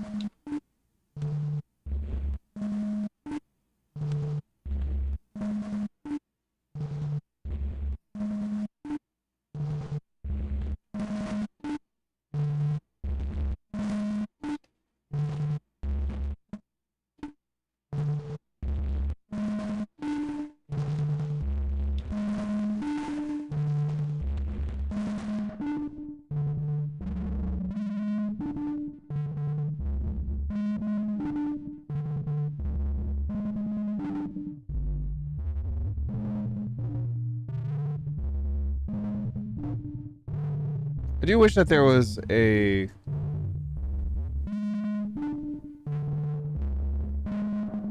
Oh.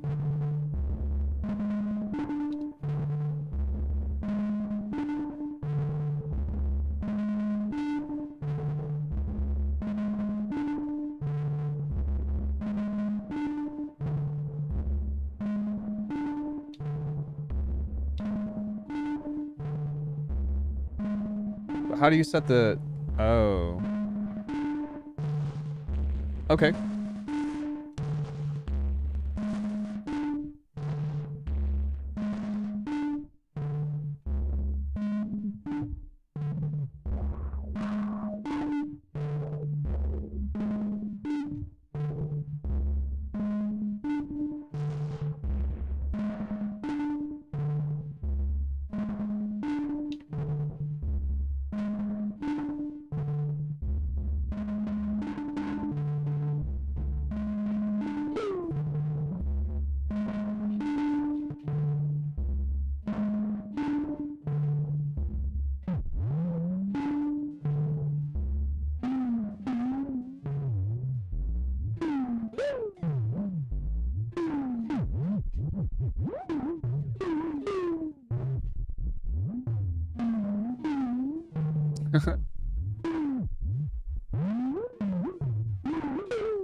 Sorry. Just having fun.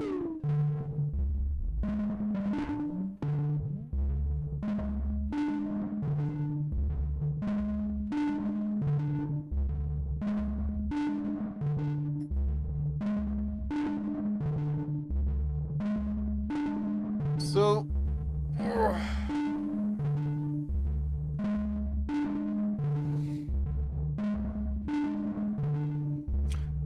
Ooh, baby, I like it raw.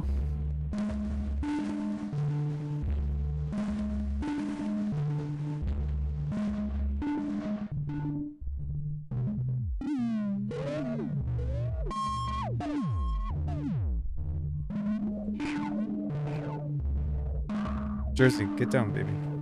Get down. I'm trying to work.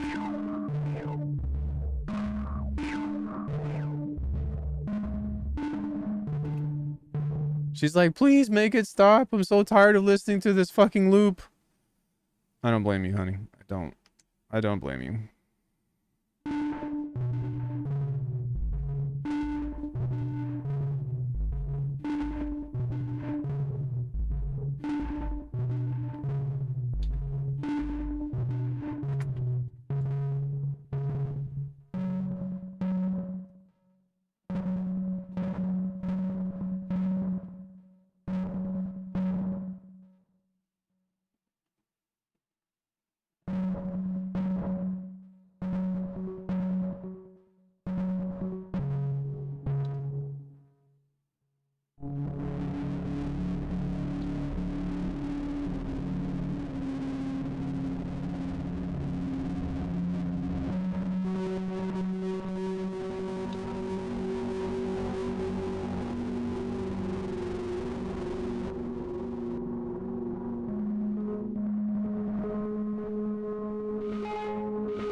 Does this sound so dirty just because it's in mono, or I'm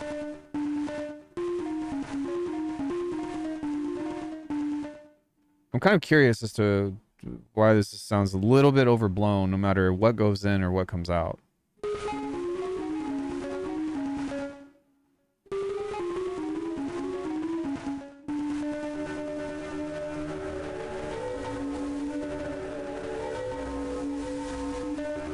That's really pretty, though.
So with the jitter here,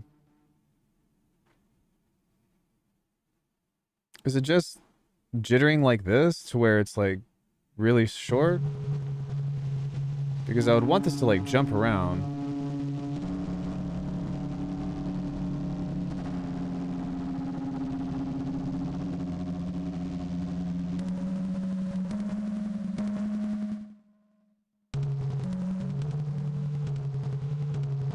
And samples, selected samples.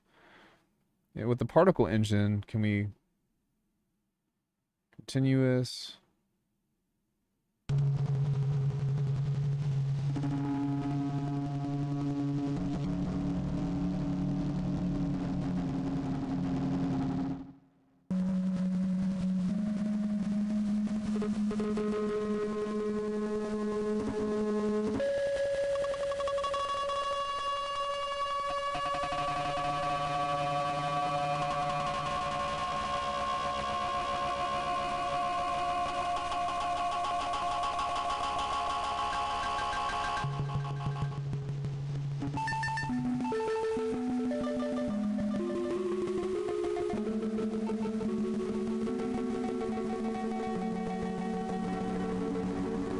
There we go.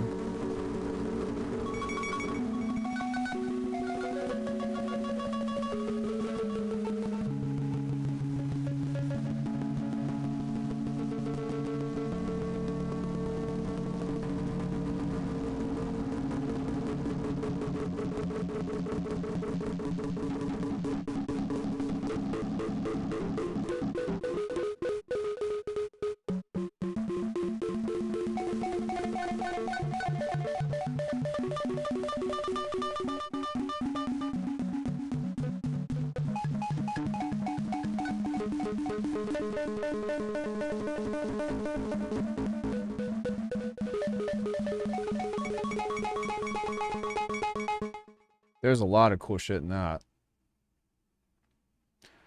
Do I have a video on that? I don't remember.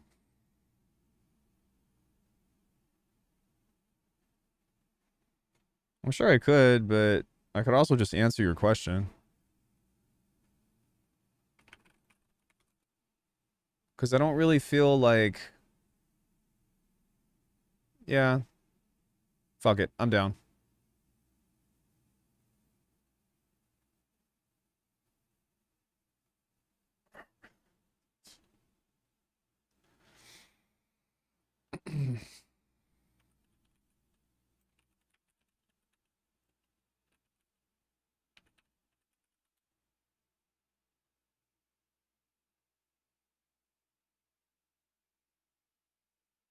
Sorry, I'm just looking to see if I have anything on here.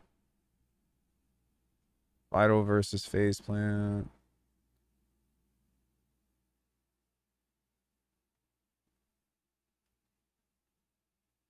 Fourth type of grid, modulation grid. I guess not.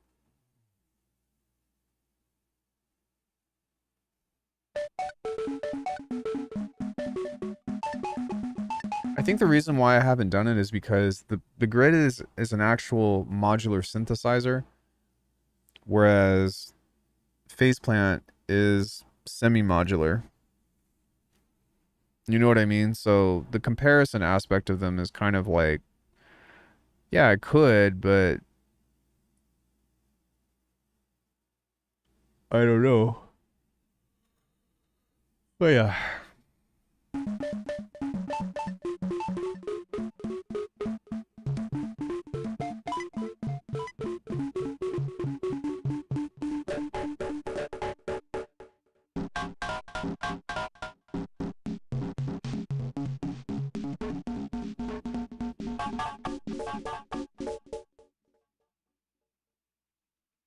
Yeah, one thing that I wish with this is that I wish the position went further down, because the position jitter is just like, it's very close as far as I know. And with the sample, it doesn't look like there's any controls in which to control the sample start. Actions. Auto map. Reload. Clear map. Save map. Load map. Auto map. Oh, so that's how you do that for launching like a multi-sample engine. Oh, okay, here we go. So how did I just get into that? Edit.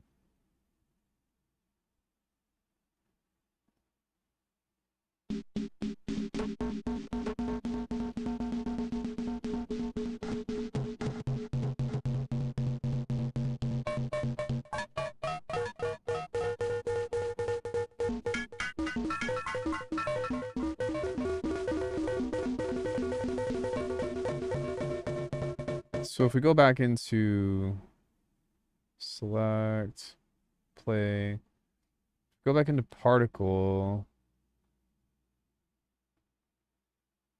Shit. Sample mode, granular, normal. Go to edit.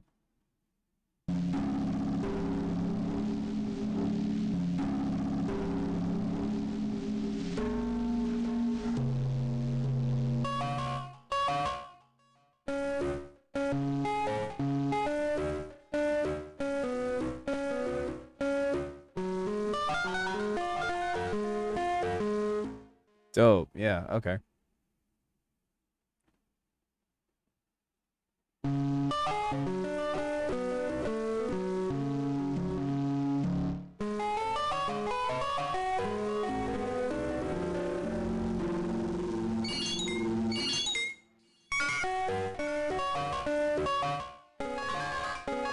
Hmm.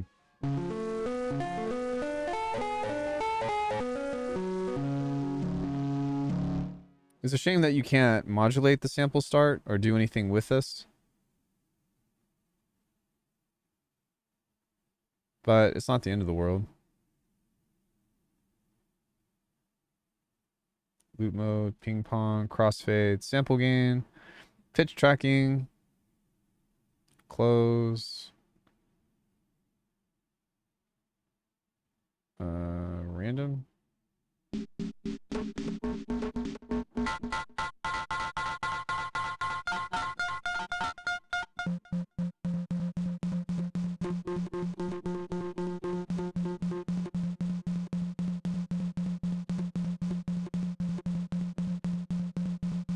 Yeah, as you can tell, it's just staying there. The position jitter is on all the way.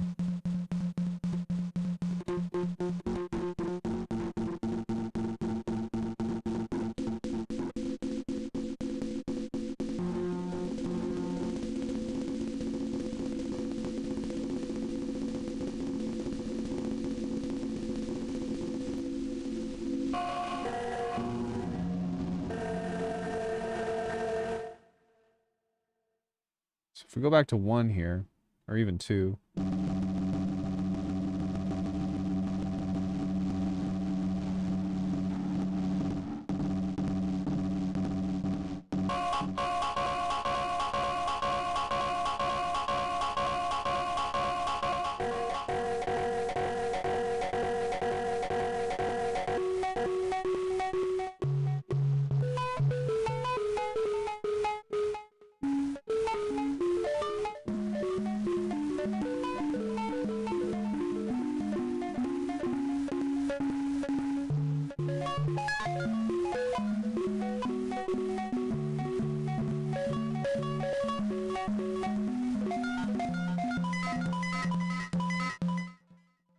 It's at least a dope sample, but I'm still having trouble figuring out if there's a way to get this to jump like an actual granular synth, because as of now, it just feels like it's like you can play the thing, but it doesn't move. It doesn't actually move the position the way that I would want it to. I can see that you can at least modulate this here, but I don't know. I kind of feel like I would want it to be relative to what the initial starting playhead is, if that makes sense. I mean, I guess we could. We go mod, modulations, go to matrix, go here, go to LFO 3, set this to random.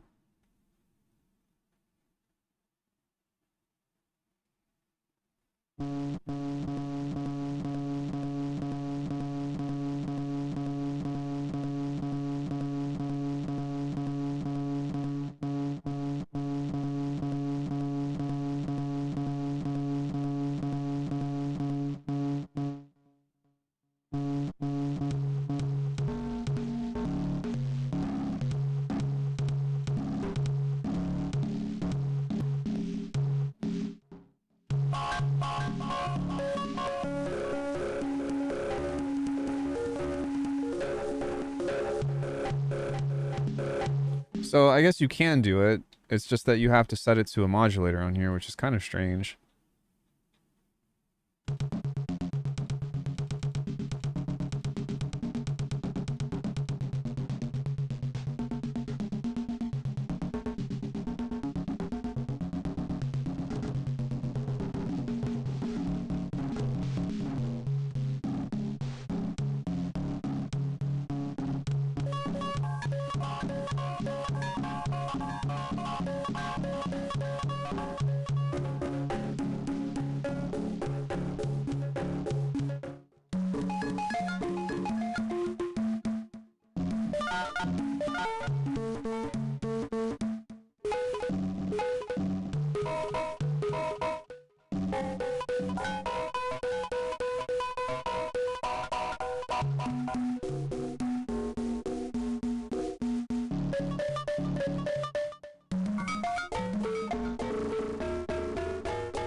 Crazy.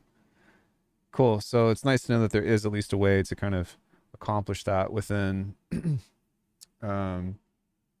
within this. So what you have to do is you have to go to the mod here and then go to your matrix, set LFO on the positioning, and then have that jump around with a random or with an LFO or with whatever it is that you want to do. It's kind of strange that that's not built in though. That's very odd. Urgh. Ow. And so, sorry, I'm trying to get situated here because my legs are becoming uncomfortable. Yeah, interesting. Okay, cool. So let's do something completely different now. And what I'd like to do is we are going to make some drums. I don't necessarily know if I want to do it in this right now, just because I feel like the sounds in here are muffled. And I don't know if that's like a cable quality thing or what, but I don't know. Can you all tell? Like the synth itself just sounds like it's not. It sounds very dark and sounds pretty muddy.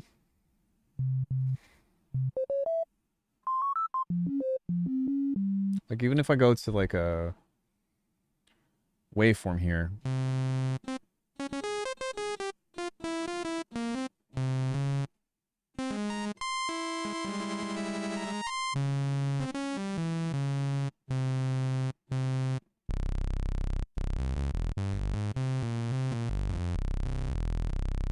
Yeah, I don't know.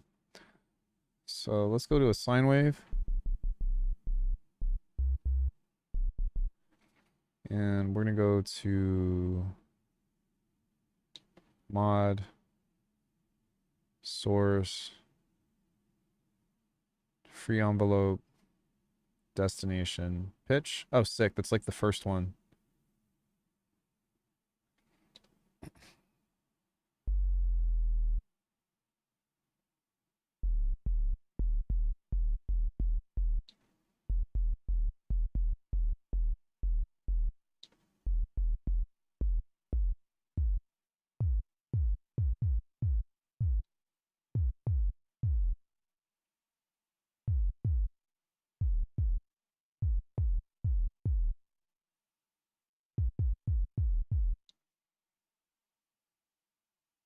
Can I set another one on here to the same thing?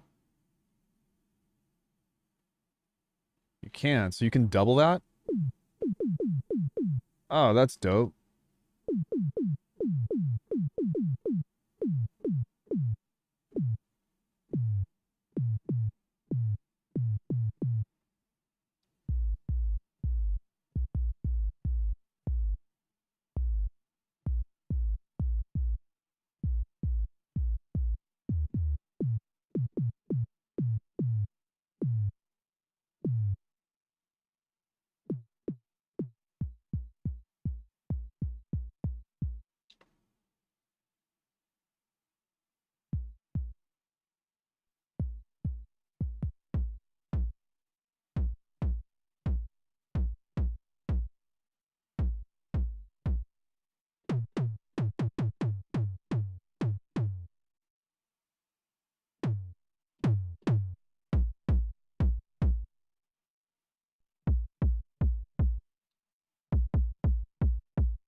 pretty long attack.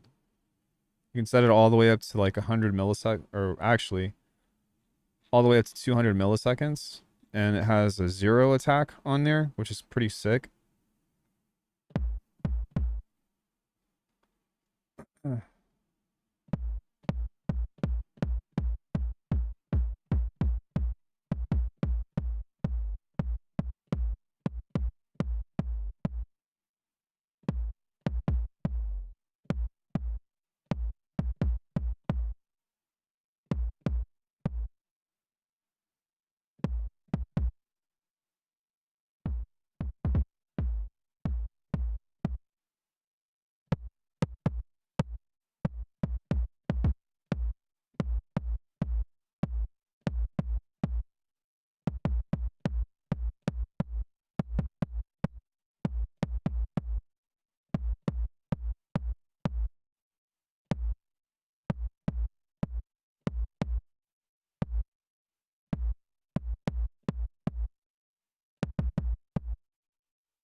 Hmm.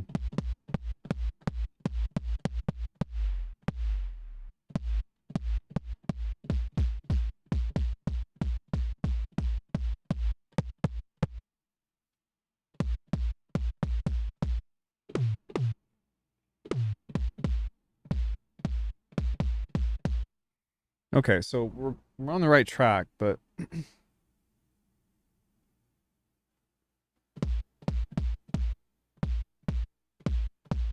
actually sounds better.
I think that we have one more filter that we can add. Or actually, wait, those are independent. Let's link them.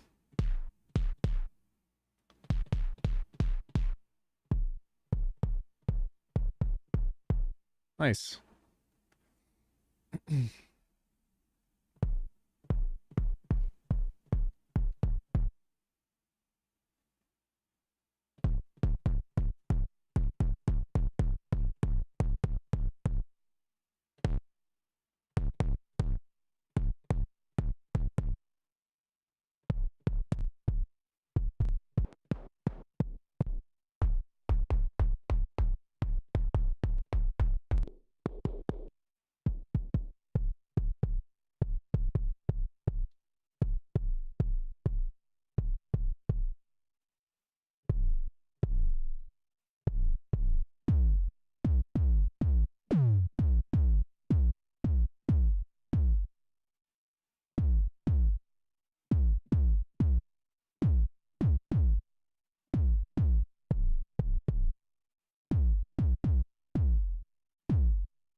Hmm.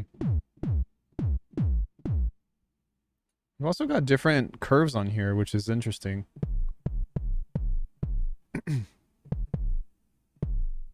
So I want to see what this would sound like if we actually had... Like, what does this look like on paper?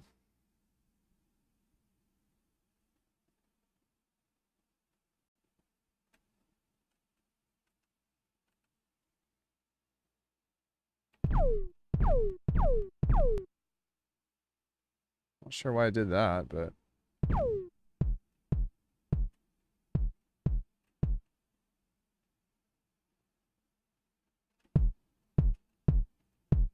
That's not terrible.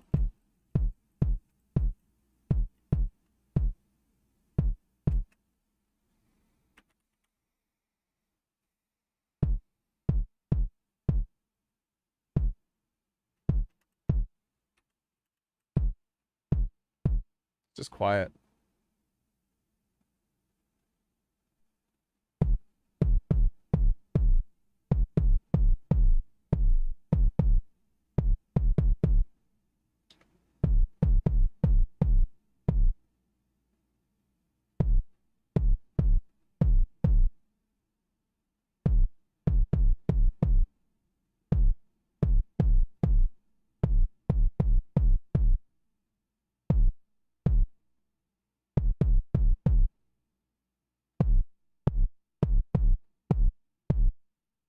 Like it has the weight to it.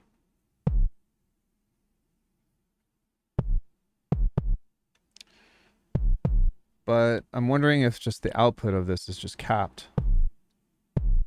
Because this says that it's on max.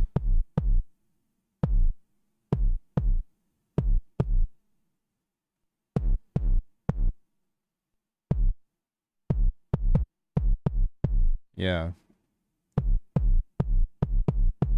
For some reason, the input of this isn't like reading as the max. Can we even change that?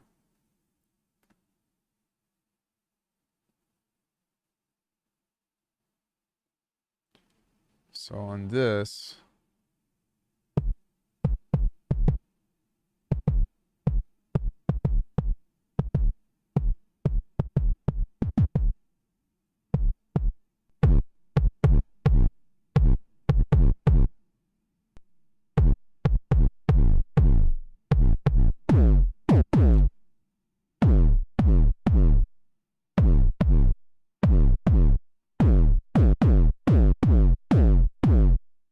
okay.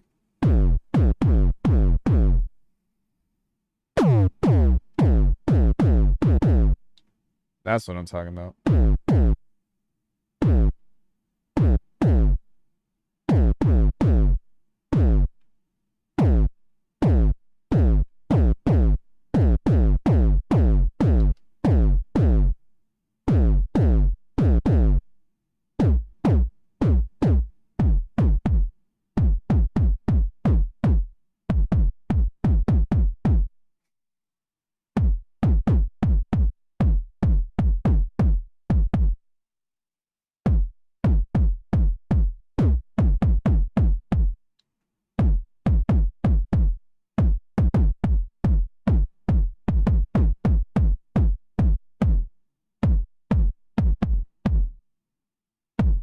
So I can definitely make kicks.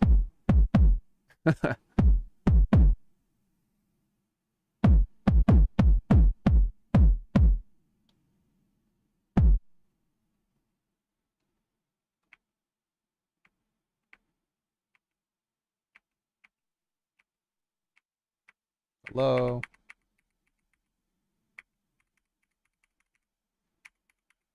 Oh my god, I'm so stupid. I was trying to type this out on the keyboard, and I'm like, bruh. Ian.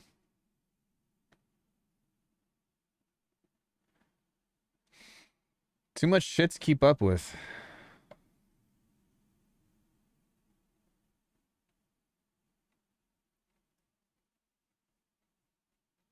Too much shit to keep up with. That's pretty dumb.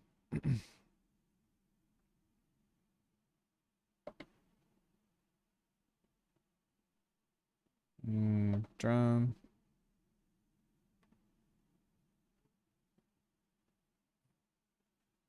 Neuro.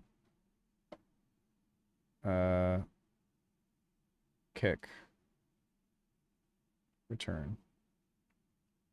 And save. Cool. So now we have a kick.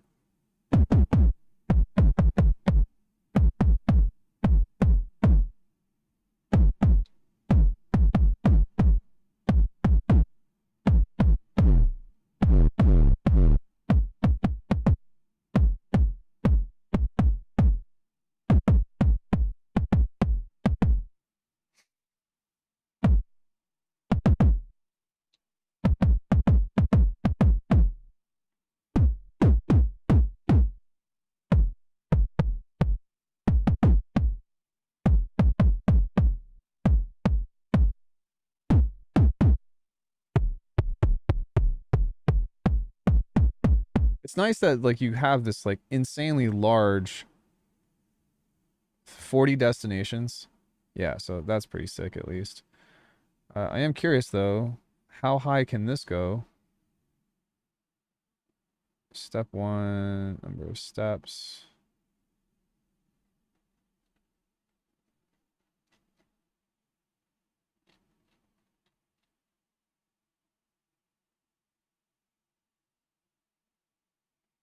Like I'm kind of curious as to what this would be.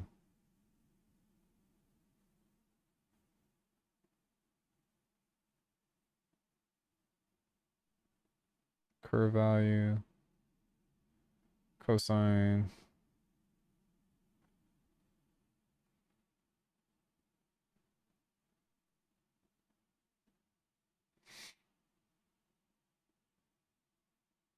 Like this might be the answer here with what we're wanting to do. Yeah, so this is what we want. Because this will actually give us better shapes. So if we set this to... Oh, filter envelope. No.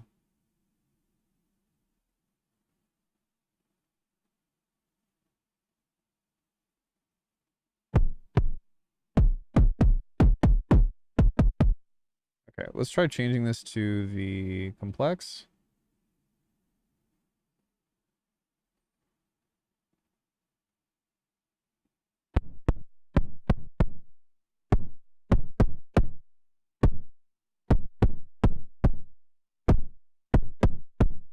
That actually doesn't sound too bad either.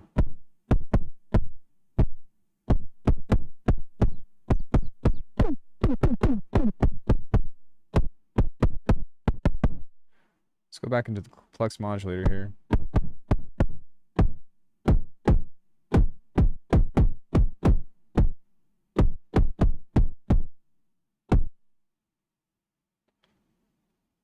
What does this mean? Oh god.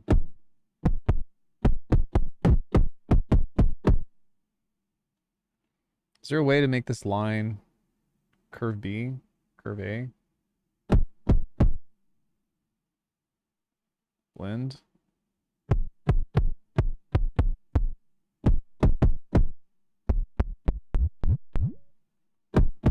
Oh, I see. Maybe?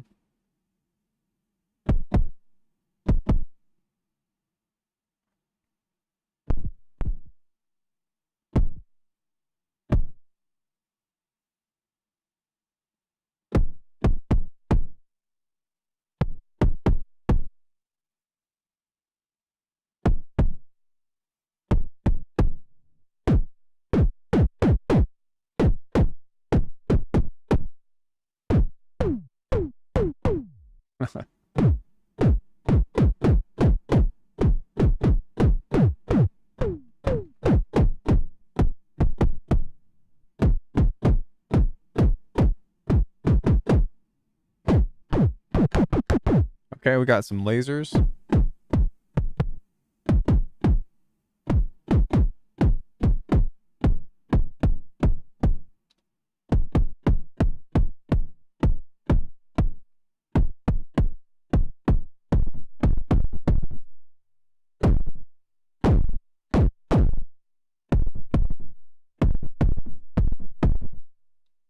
It's interesting.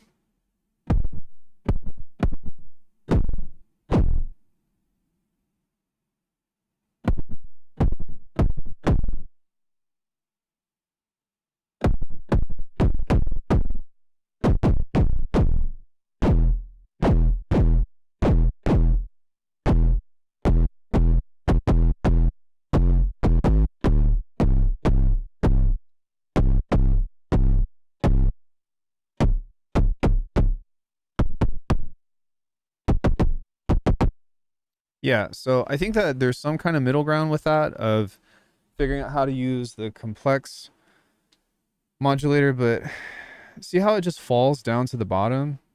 It would be nice if there was a way to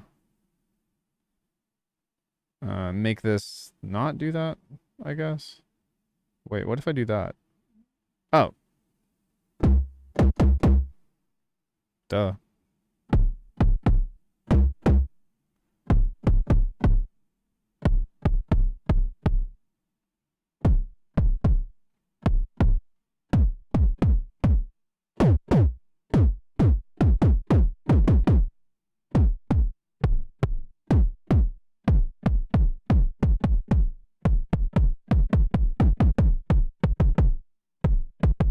Yeah, so this would be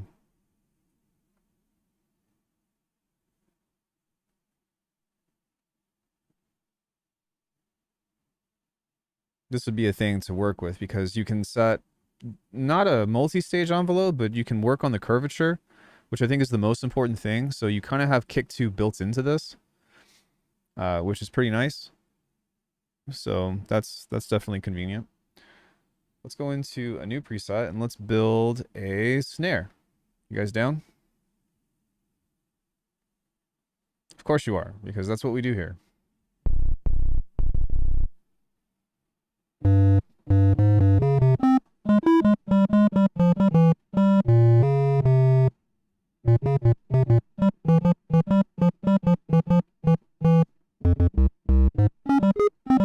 Sorry.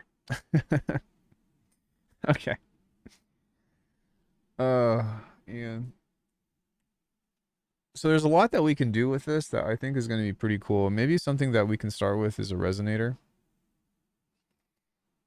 Oh shit, we can also make drums with that as well.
That sounds pretty good right there.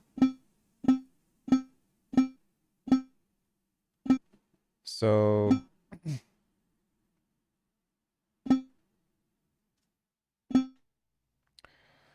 is there a way to adjust the pitch on this?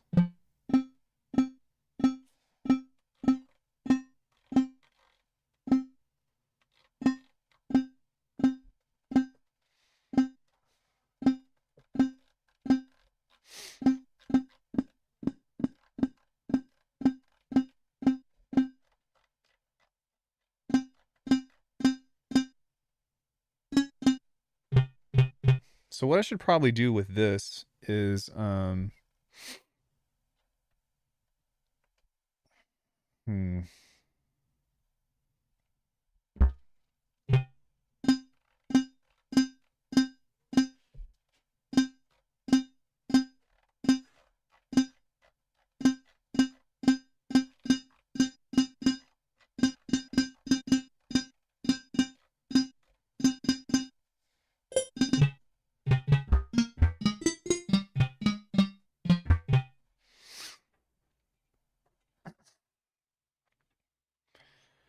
this would probably be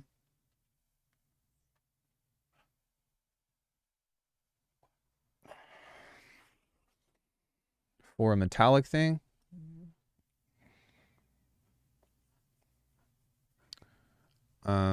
Jersey, get down.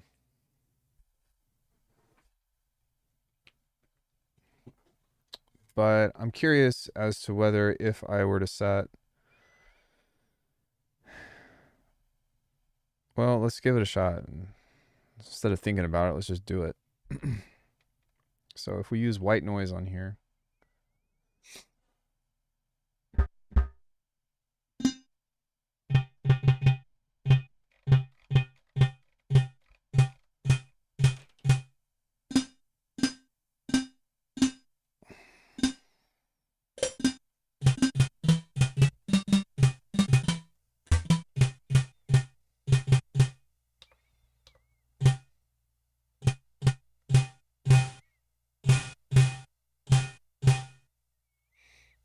let's go to the mixer.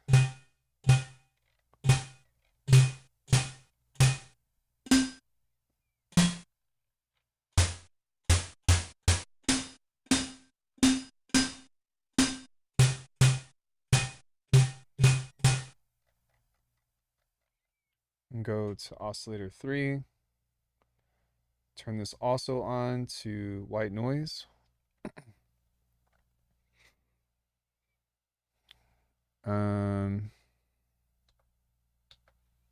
Now on the mix here, we can go modulations, go to matrix, envelope 1, envelope 2, destination, oscillator 3 mix.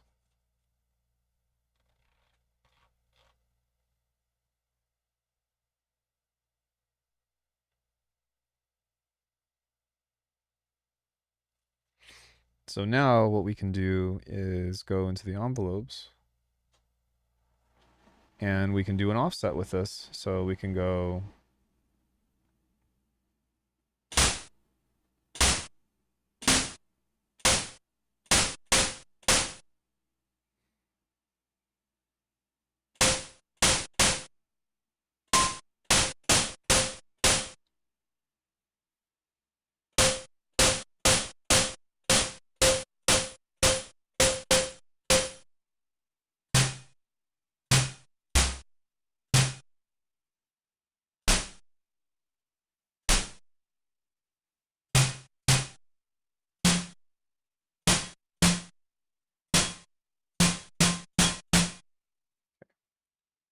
so we can set the delay with that, set this to fine.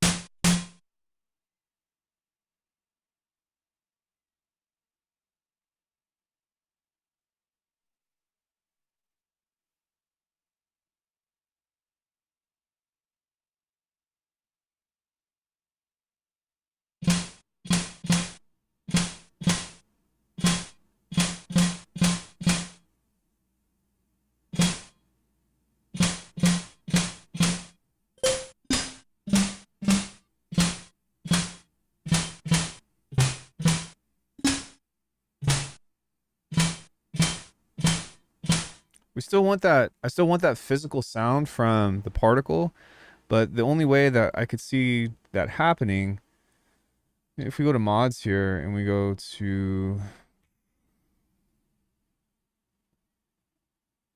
oh yeah, okay. So we can go to the pitch and then we can just apply free envelope 3 on this.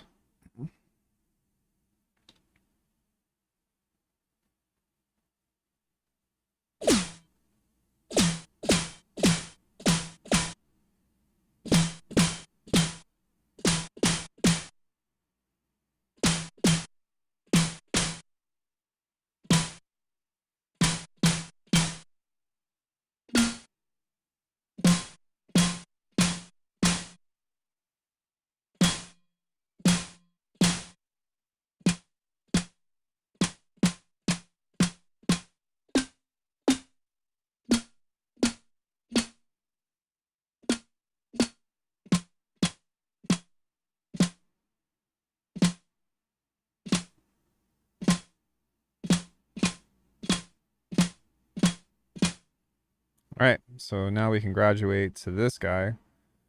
We can set this as a high pass filter.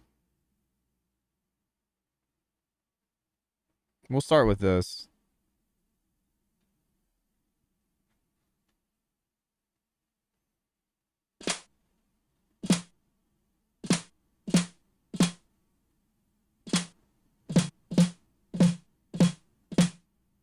Sick.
Maybe something that I can do on this is set this to a high pass as well.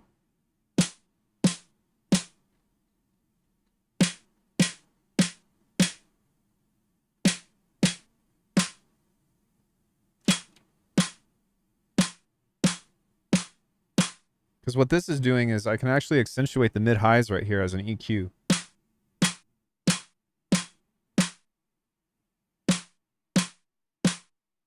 That's interesting.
Oh, really? Sick. This actually behaves like a real ring mod. That's dope.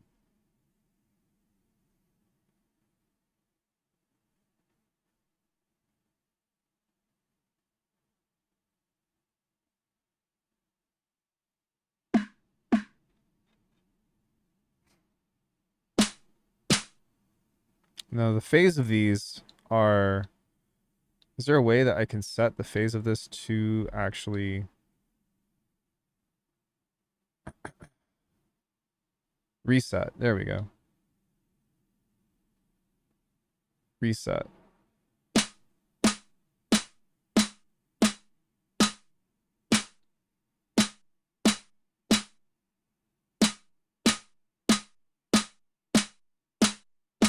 Dope. So one thing that I forgot that I actually wanted to do is on this one, instead what I'm going to change is I want this to actually be a bandpass.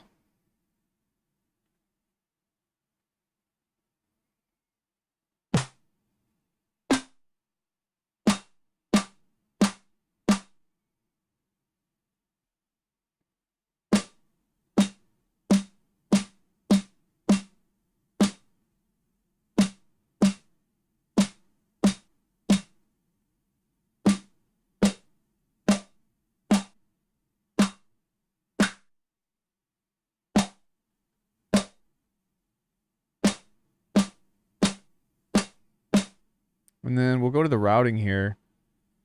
And oscillator 1, or rather oscillator 2.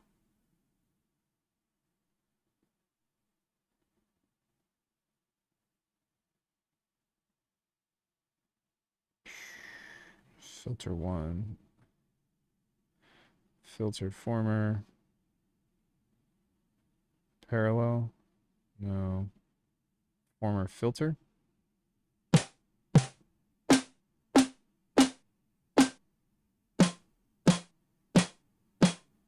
Hmm.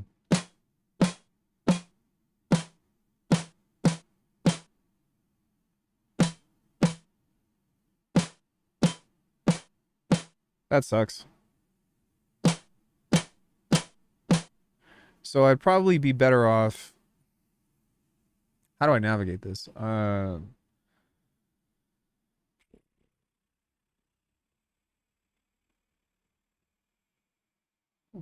Yeah, it sucks that I can't put this on like one or the other. Because what I'd like to do is I'd like to have oscillator 2 be a bandpass layer, which I still have another workaround for how to get this. But that does change things a little bit.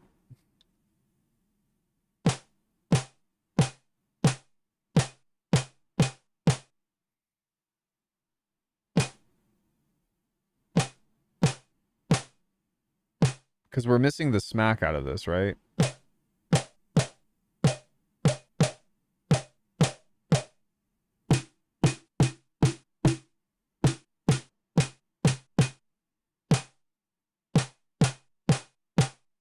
So it might be best to even just leave this on that high pass that we had from before.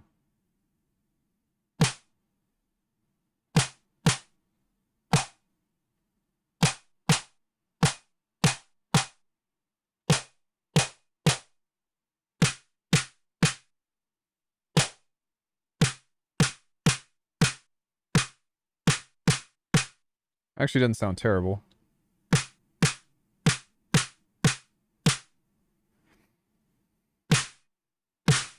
Hey.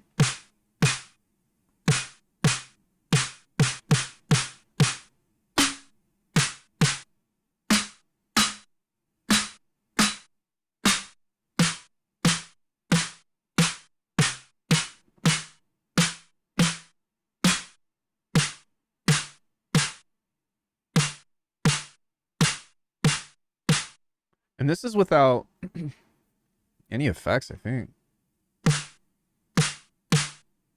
Yo. Okay. So we'll do a little bit of EQ.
Nice, man. Yeah.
But we might want to compress it first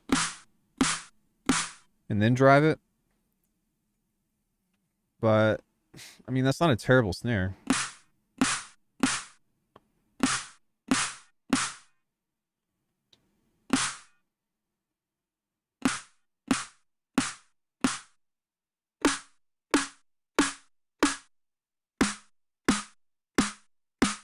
So let's do that.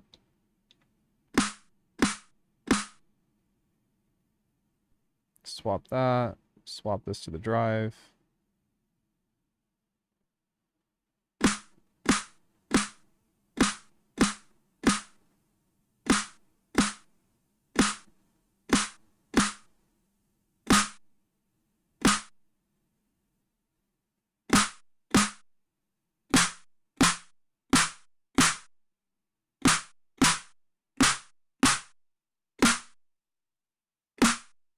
That sounds good, man. Well, there's a phase rotation on this because of the oscillator, or because of the resonator, but when it's on, it's on.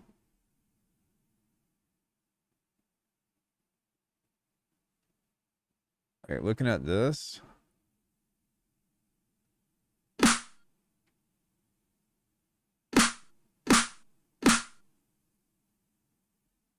I don't know why that did that, but okay.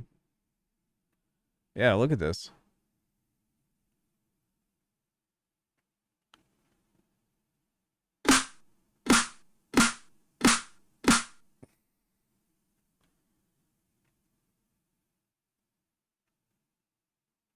Bruh.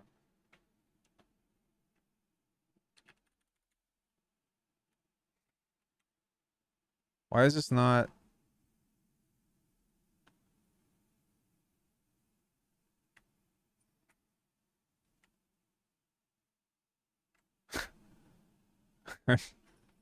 Like, what the fuck?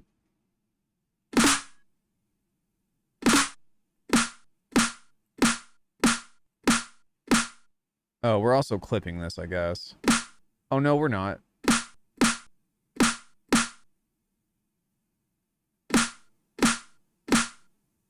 But we are clipping this on this, so... What does it sound like with just this?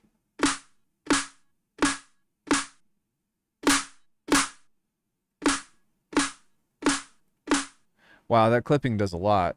It's unfortunate.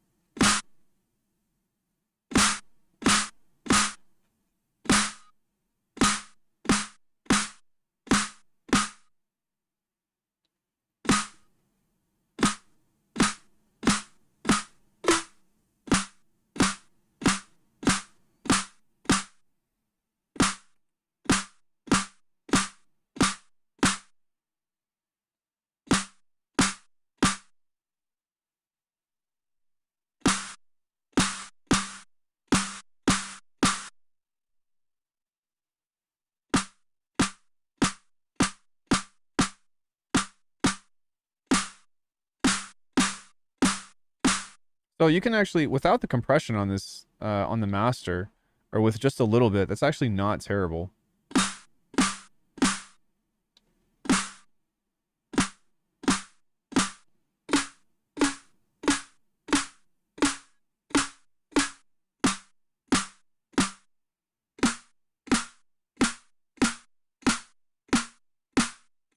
It's not very loud, but with just a little bit of clipping on the end. And I think that's okay, you know, just kind of being like, all right, well, what can this get with just... I mean, if I were to send this through the analog heat as well, that would be a totally different beast. But I think that as a means of being able to actually create the timbre, like, there's a lot of different sounds in there that are very interesting.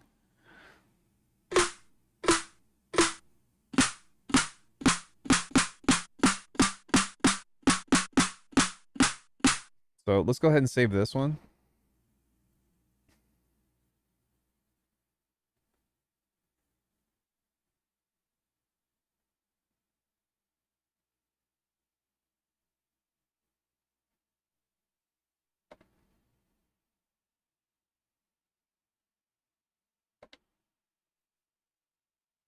Snare in here? I don't think so.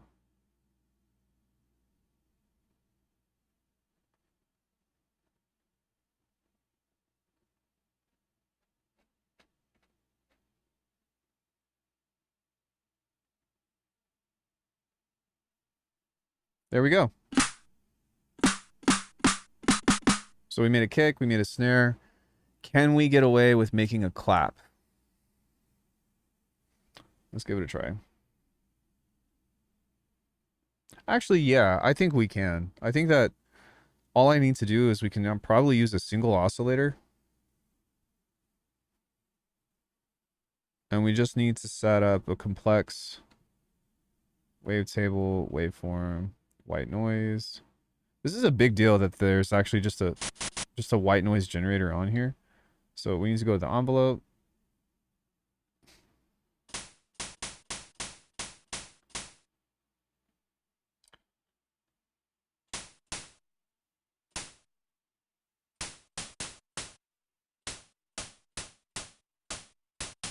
And then we can go into oscillator 1, mix, modulations. And we can go to the matrix here. And with this complex modulator, envelope, A,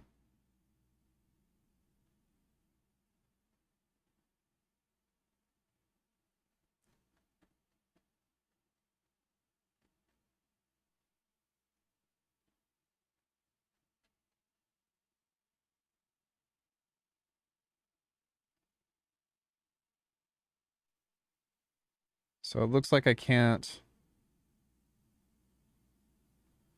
create like a multi-step thing on this. But maybe what I can do is just something like this. Come on. Ah, okay. I don't need to actually touch the thing. I need to just make sure that I'm on this here. Okay, that's fine.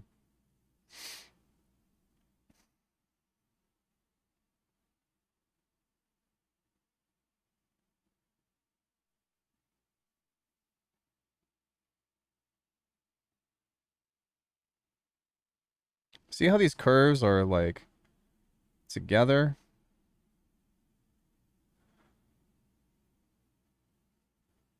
Oh shit. Okay, dope.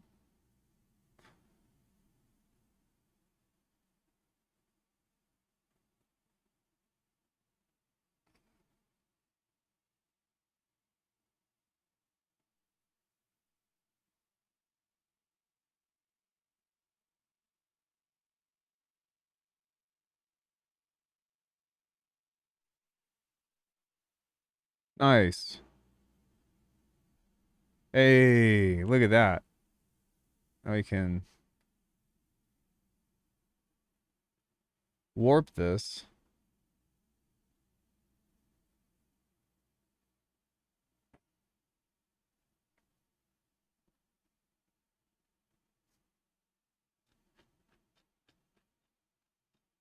Sorry, just looking at what this is. And so now we can set this to on and set this to like really fast. Like that or so. On curve B, we can kind of do the same thing, right? So we can have this here.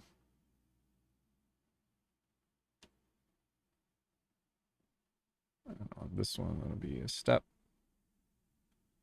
Let's go to the complex.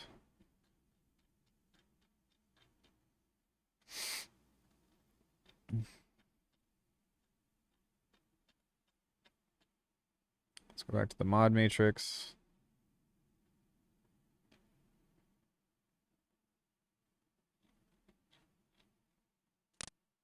Yo, nice.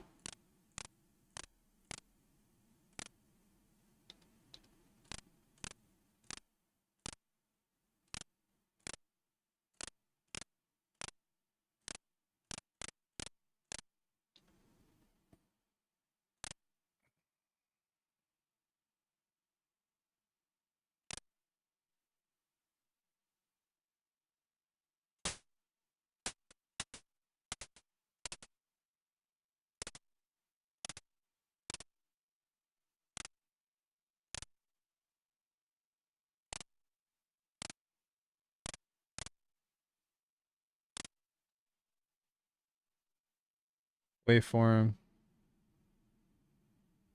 Waveform.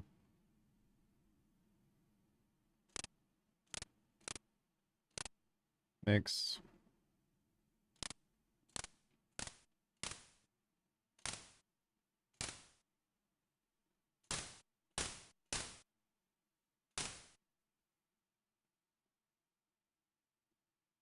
Matrix. Free envelope 1. Envelope.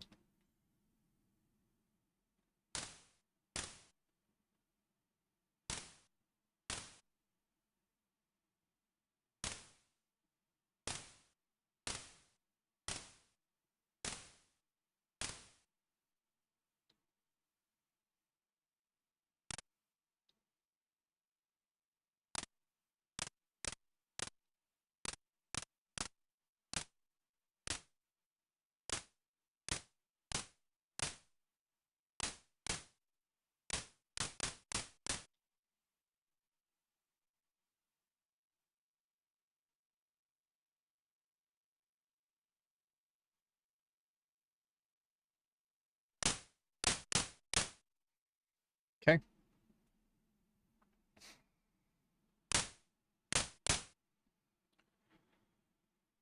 So same thing with this. We want to set this to high pass, saturated high pass, something of the sort.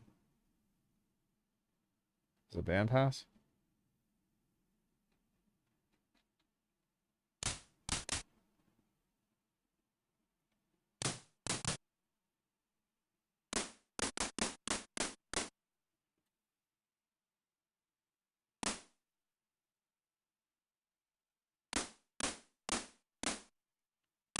So we want to set the resonance on this to the same thing, modulation. Go to matrix, complex.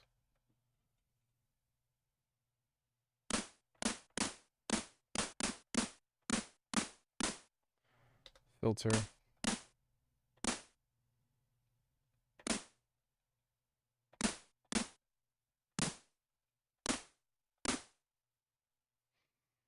Filter 2.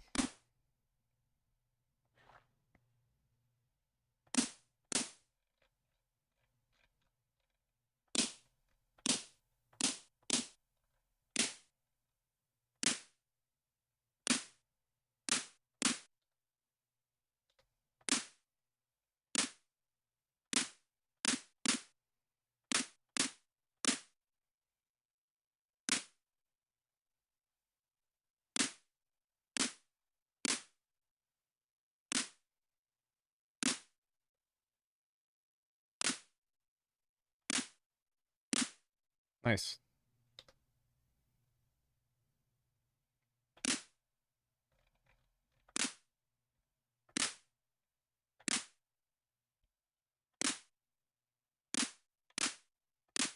Okay, so all we need to do now is just distort the shit out of it, and then we're pretty much golden.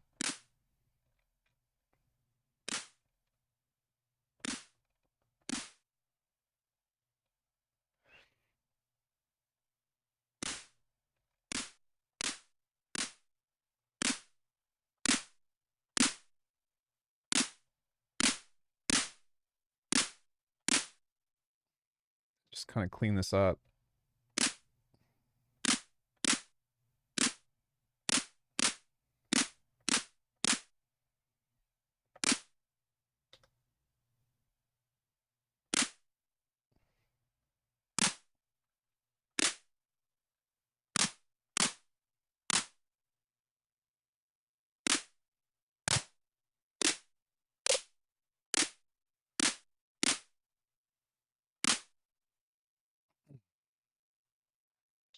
And go to the effects.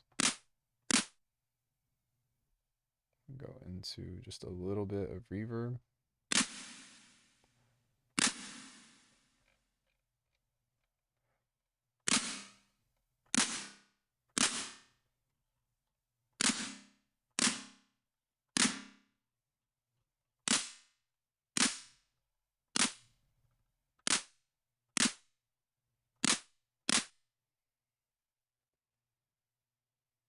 Some drive.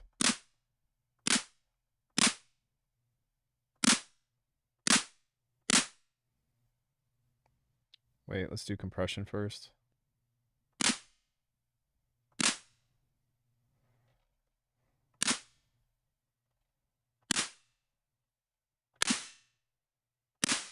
That's kind of cool, actually.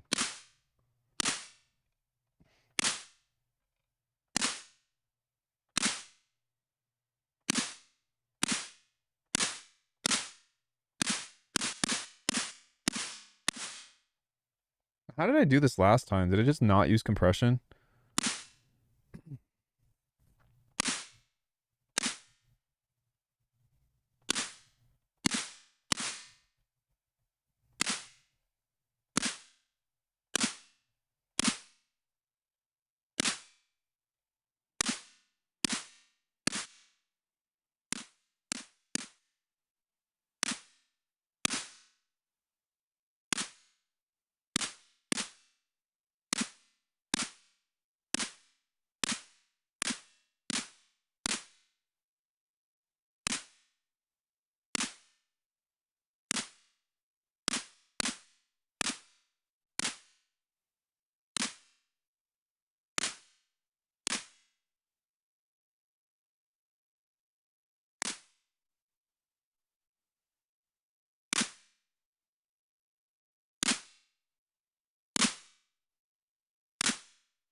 I mean, that's pretty much it. We can grab a particle on here if we want. Not a particle, sorry. Resonator.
Maybe not, but it's a good starting point. So with the mod, we can kind of just change this now.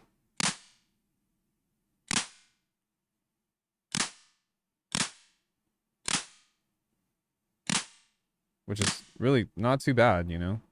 I think the reverb is a bit much.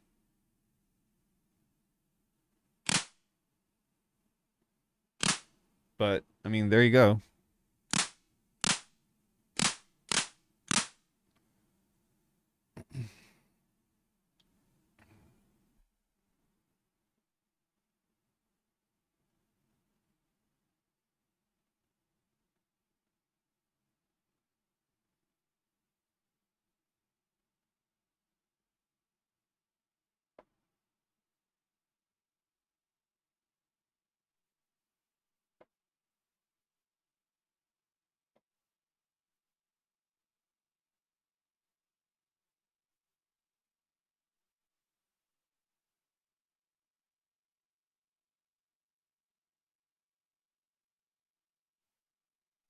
Yeah. So we made a clap. Not too bad. And we can change that and manipulate it and stuff, but I think that rather than, because that took me so much time to put together, I'll probably just recall upon it and then edit it in the future. But or maybe not. Maybe I'll try some different stuff, because I think that there's some other ways about this that we can try to change it, if that makes sense.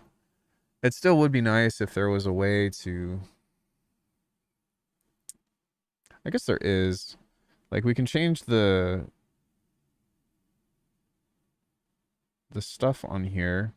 At least I thought that you can skew this and morph it.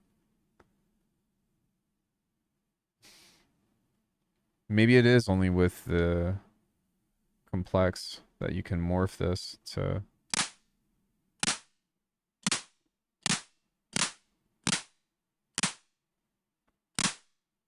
Even still, that's really handy.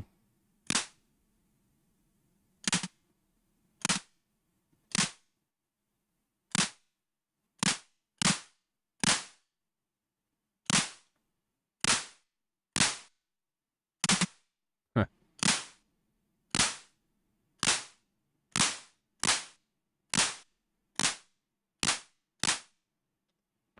And then with the filters here,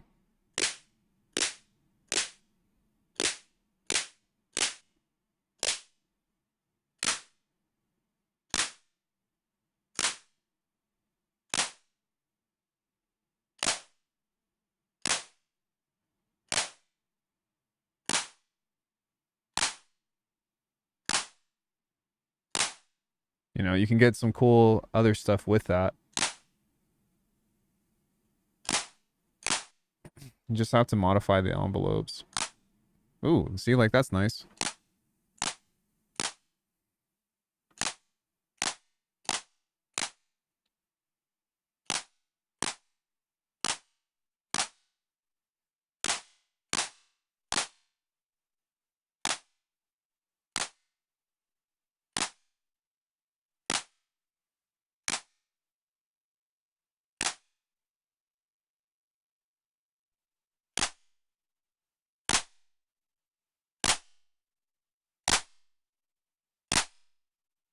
Like, that sounds really nice. So let's go save.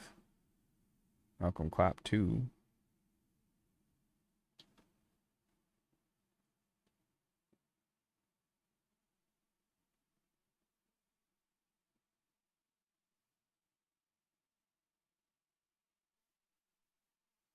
There we go.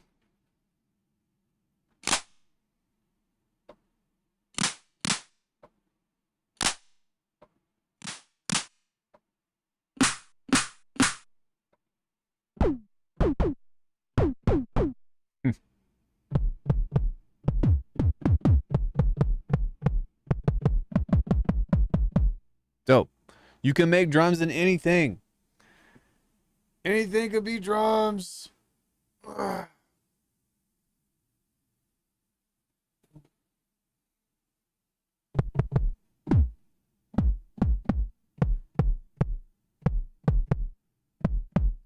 Yeah, cool. Well, I had a really good time today. Does anybody have any questions about anything?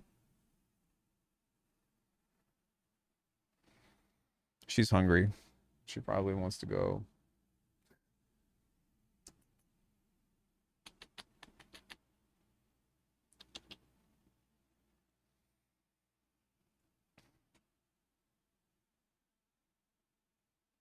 Joyzy, you a good puppy? She usually is. Corey says you're an angel. Is that true? Are you an angel? Yeah. Um, excellent connection. As far as the hay packs goes, I don't know, but I'm keeping, like, I purchased the iridium. Um, I don't know what Scorp wants to do. I'm gonna try to make, you know, quite a few videos, and hopefully they'll let me keep it.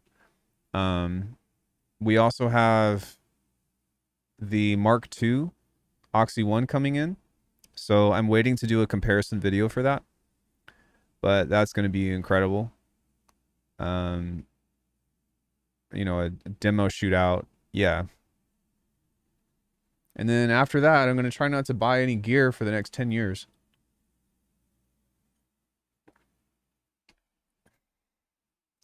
Hey, Crazy, what's up, dude?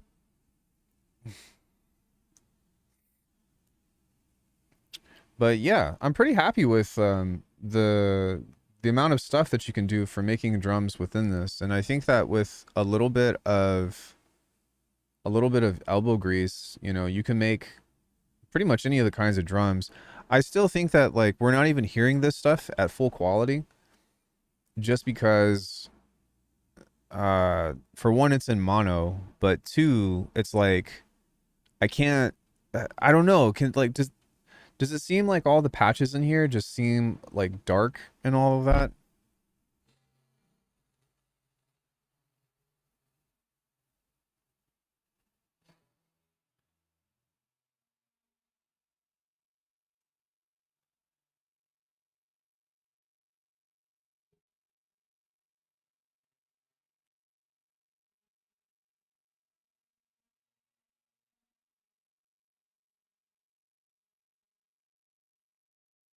And I know that it's not the synth itself.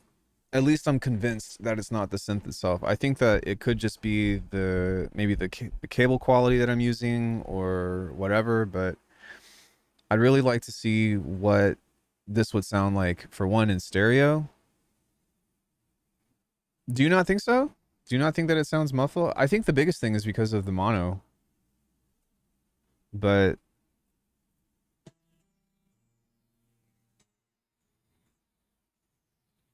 yeah, it feels like there's a fidelity thing that I'm just like, why does it sound like this?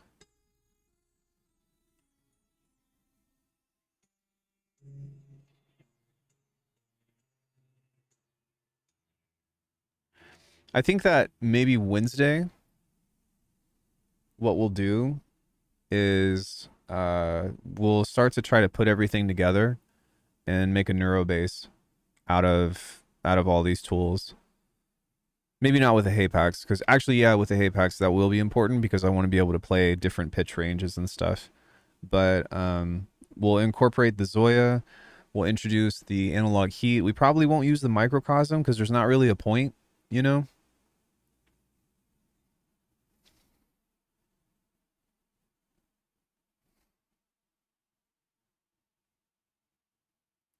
But we will do some cool stuff.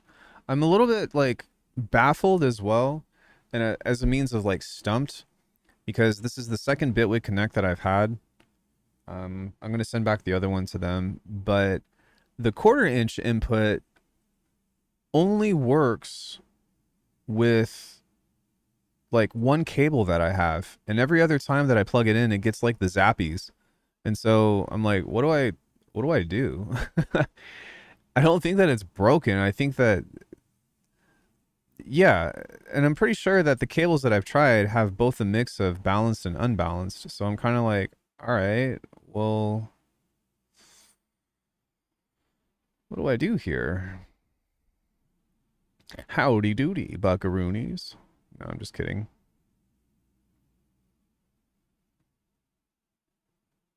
Yeah, at the very least, what I think I will do is I will set up that's going out. After we hop off. Oh, that still needs another input. Oh, that's okay. I have a cable. I was hoping that I could use a stereo thing, but I guess not. Yeah, I'll figure it out. Does anybody have any questions about anything that we did today? Anything regarding the hardware stuff or anything else of the sort? I had a really good time. I hope that you all did too. Let me go ahead and fix this. Set this back to no zoomies. There we go. Ready to see that Mark II? I mean, I'll let you know when it comes in.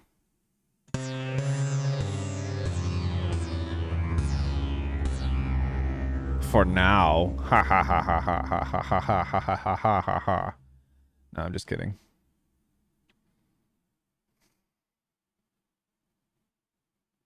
Joyzy, you good puppy. Hmm? Who's good puppy? Thunder. I know, right? Yeah, now that I'm thinking about this, I think that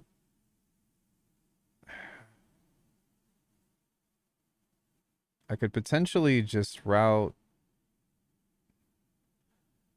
Yeah, I don't have a way that I could route everything into itself and intertwine. So I have two inputs to work with. If I had that TRS cable, then I could have four, and I could have stereo with both the pedal and the and the iridium. But that doesn't seem to be the case. So I'm like, fuck. So I can either have the iridium go into the pedal, into the microcosm, into the thing, or I can have the microcosm loop back into itself, which that might actually not be a bad idea. Troubleshooting, yeah, in some cases it's kind of annoying, but it is going to be really fun when like all of this shit is set up, like, you know, also with like the Electron stuff, you know. The Digitone is in the shop right now, somewhere in California. Hopefully they'll send that back soon. But yeah, I mean, really, like I said, it's just a matter of like getting lost and like doing jams and stuff in the first place. But it's still going to be pretty cool and pretty fun to do. But yeah. All right, guys. I think that she's ready for dinner. Watch this. Jersey. You ready for dinner? She knows. She knows what that is. You ready for dinner? Jersey? You ready for dinner? Is it time for food? Oh, can you speak? Oh, good girl. Speak. Good girl. Speak. Good girl. Jersey. Speak. You ready for dinner? Yeah, she's ready for dinner.